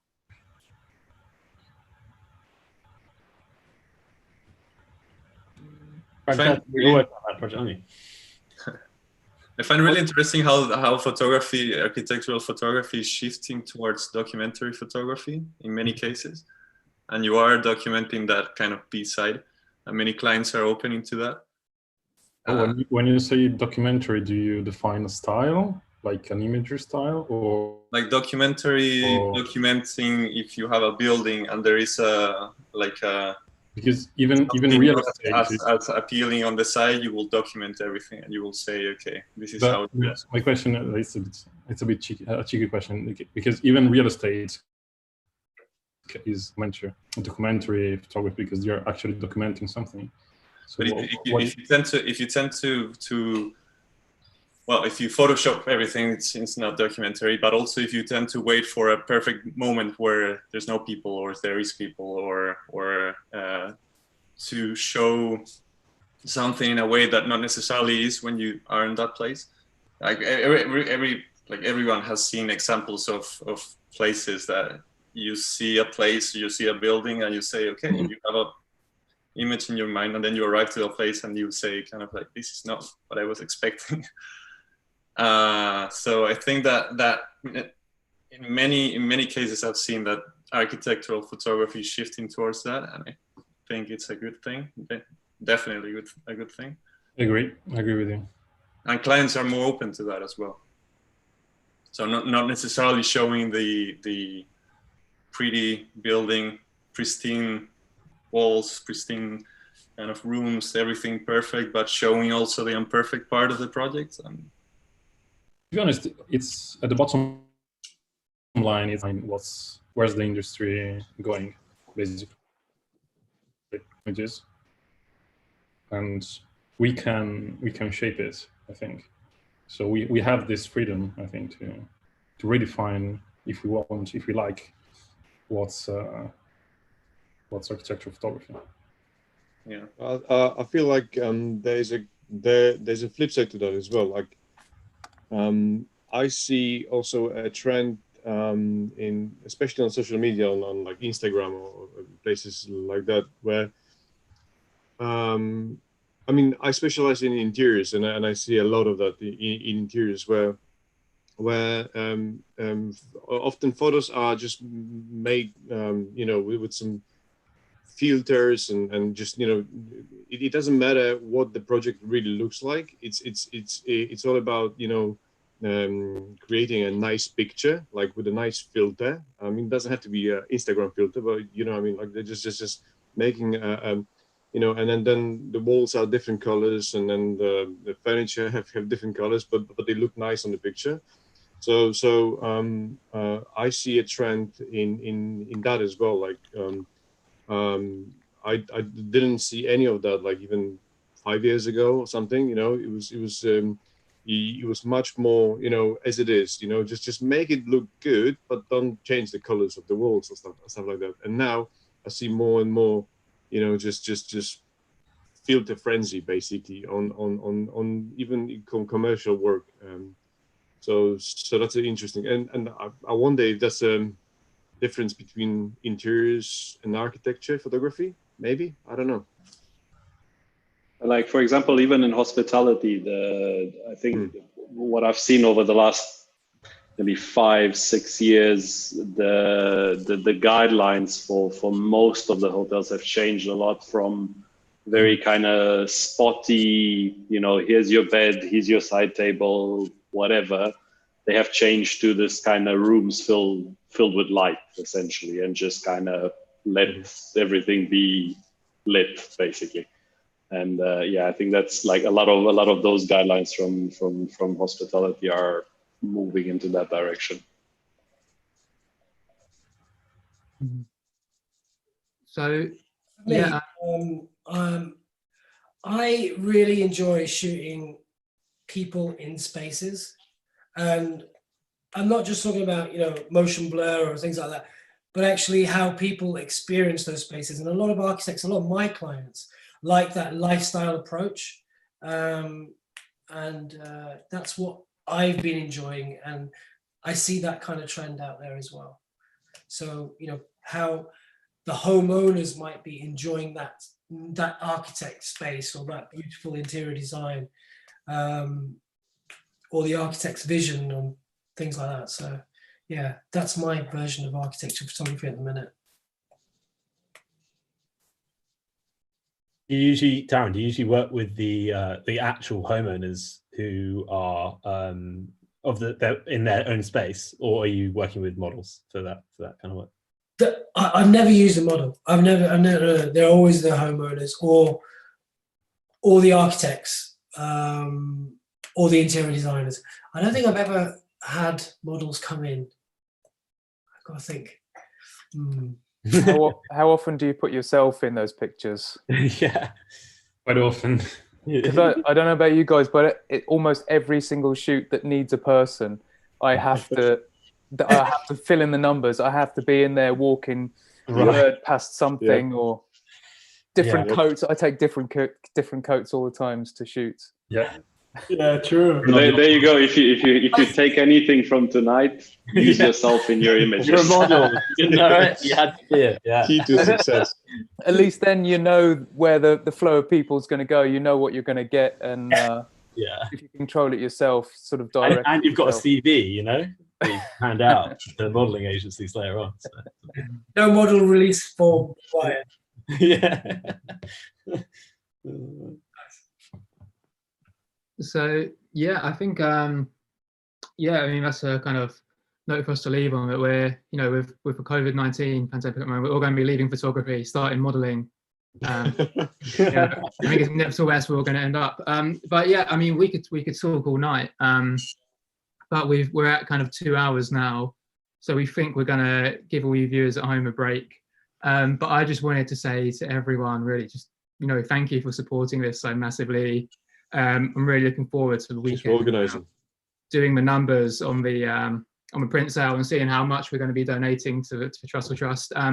And if you see behind me again, can you see me on screen? Yeah, we can see the screen. Yeah. So yeah, I'm inside the print sale now. Please, do keep supporting it. It's open for the rest of the day. I'll check my emails tomorrow, so I'll be lenient with the different time zones. But yeah, please do keep those orders coming in and keep supporting. I think it's a fantastic thing how we brought together this community of photographers, and we've done something really, really positive and proved that we're not just kind of individuals that only care about straight lines and level horizons. If we can come together, there's more we can do. So thank you to everyone at home that's bought into that vision. We hope we'll be back sometime soon. So please do, just reach out. I mean, that's the kind of the moral of this, is just get in touch, reach out, and talk to us. And I'm sure there's a lot of people on this panel, there's a lot of people at home as well with ideas about kind of the future of Zoomed In, the future of architectural photography, and a brighter and better future for everyone. So thank you for tuning in, and until the next time, take care. See you guys. Bye. Thank you guys. Bye-bye. Thank you, Luke. Thank you, Luke. Well done. Guys, well done, Luke. Cheers.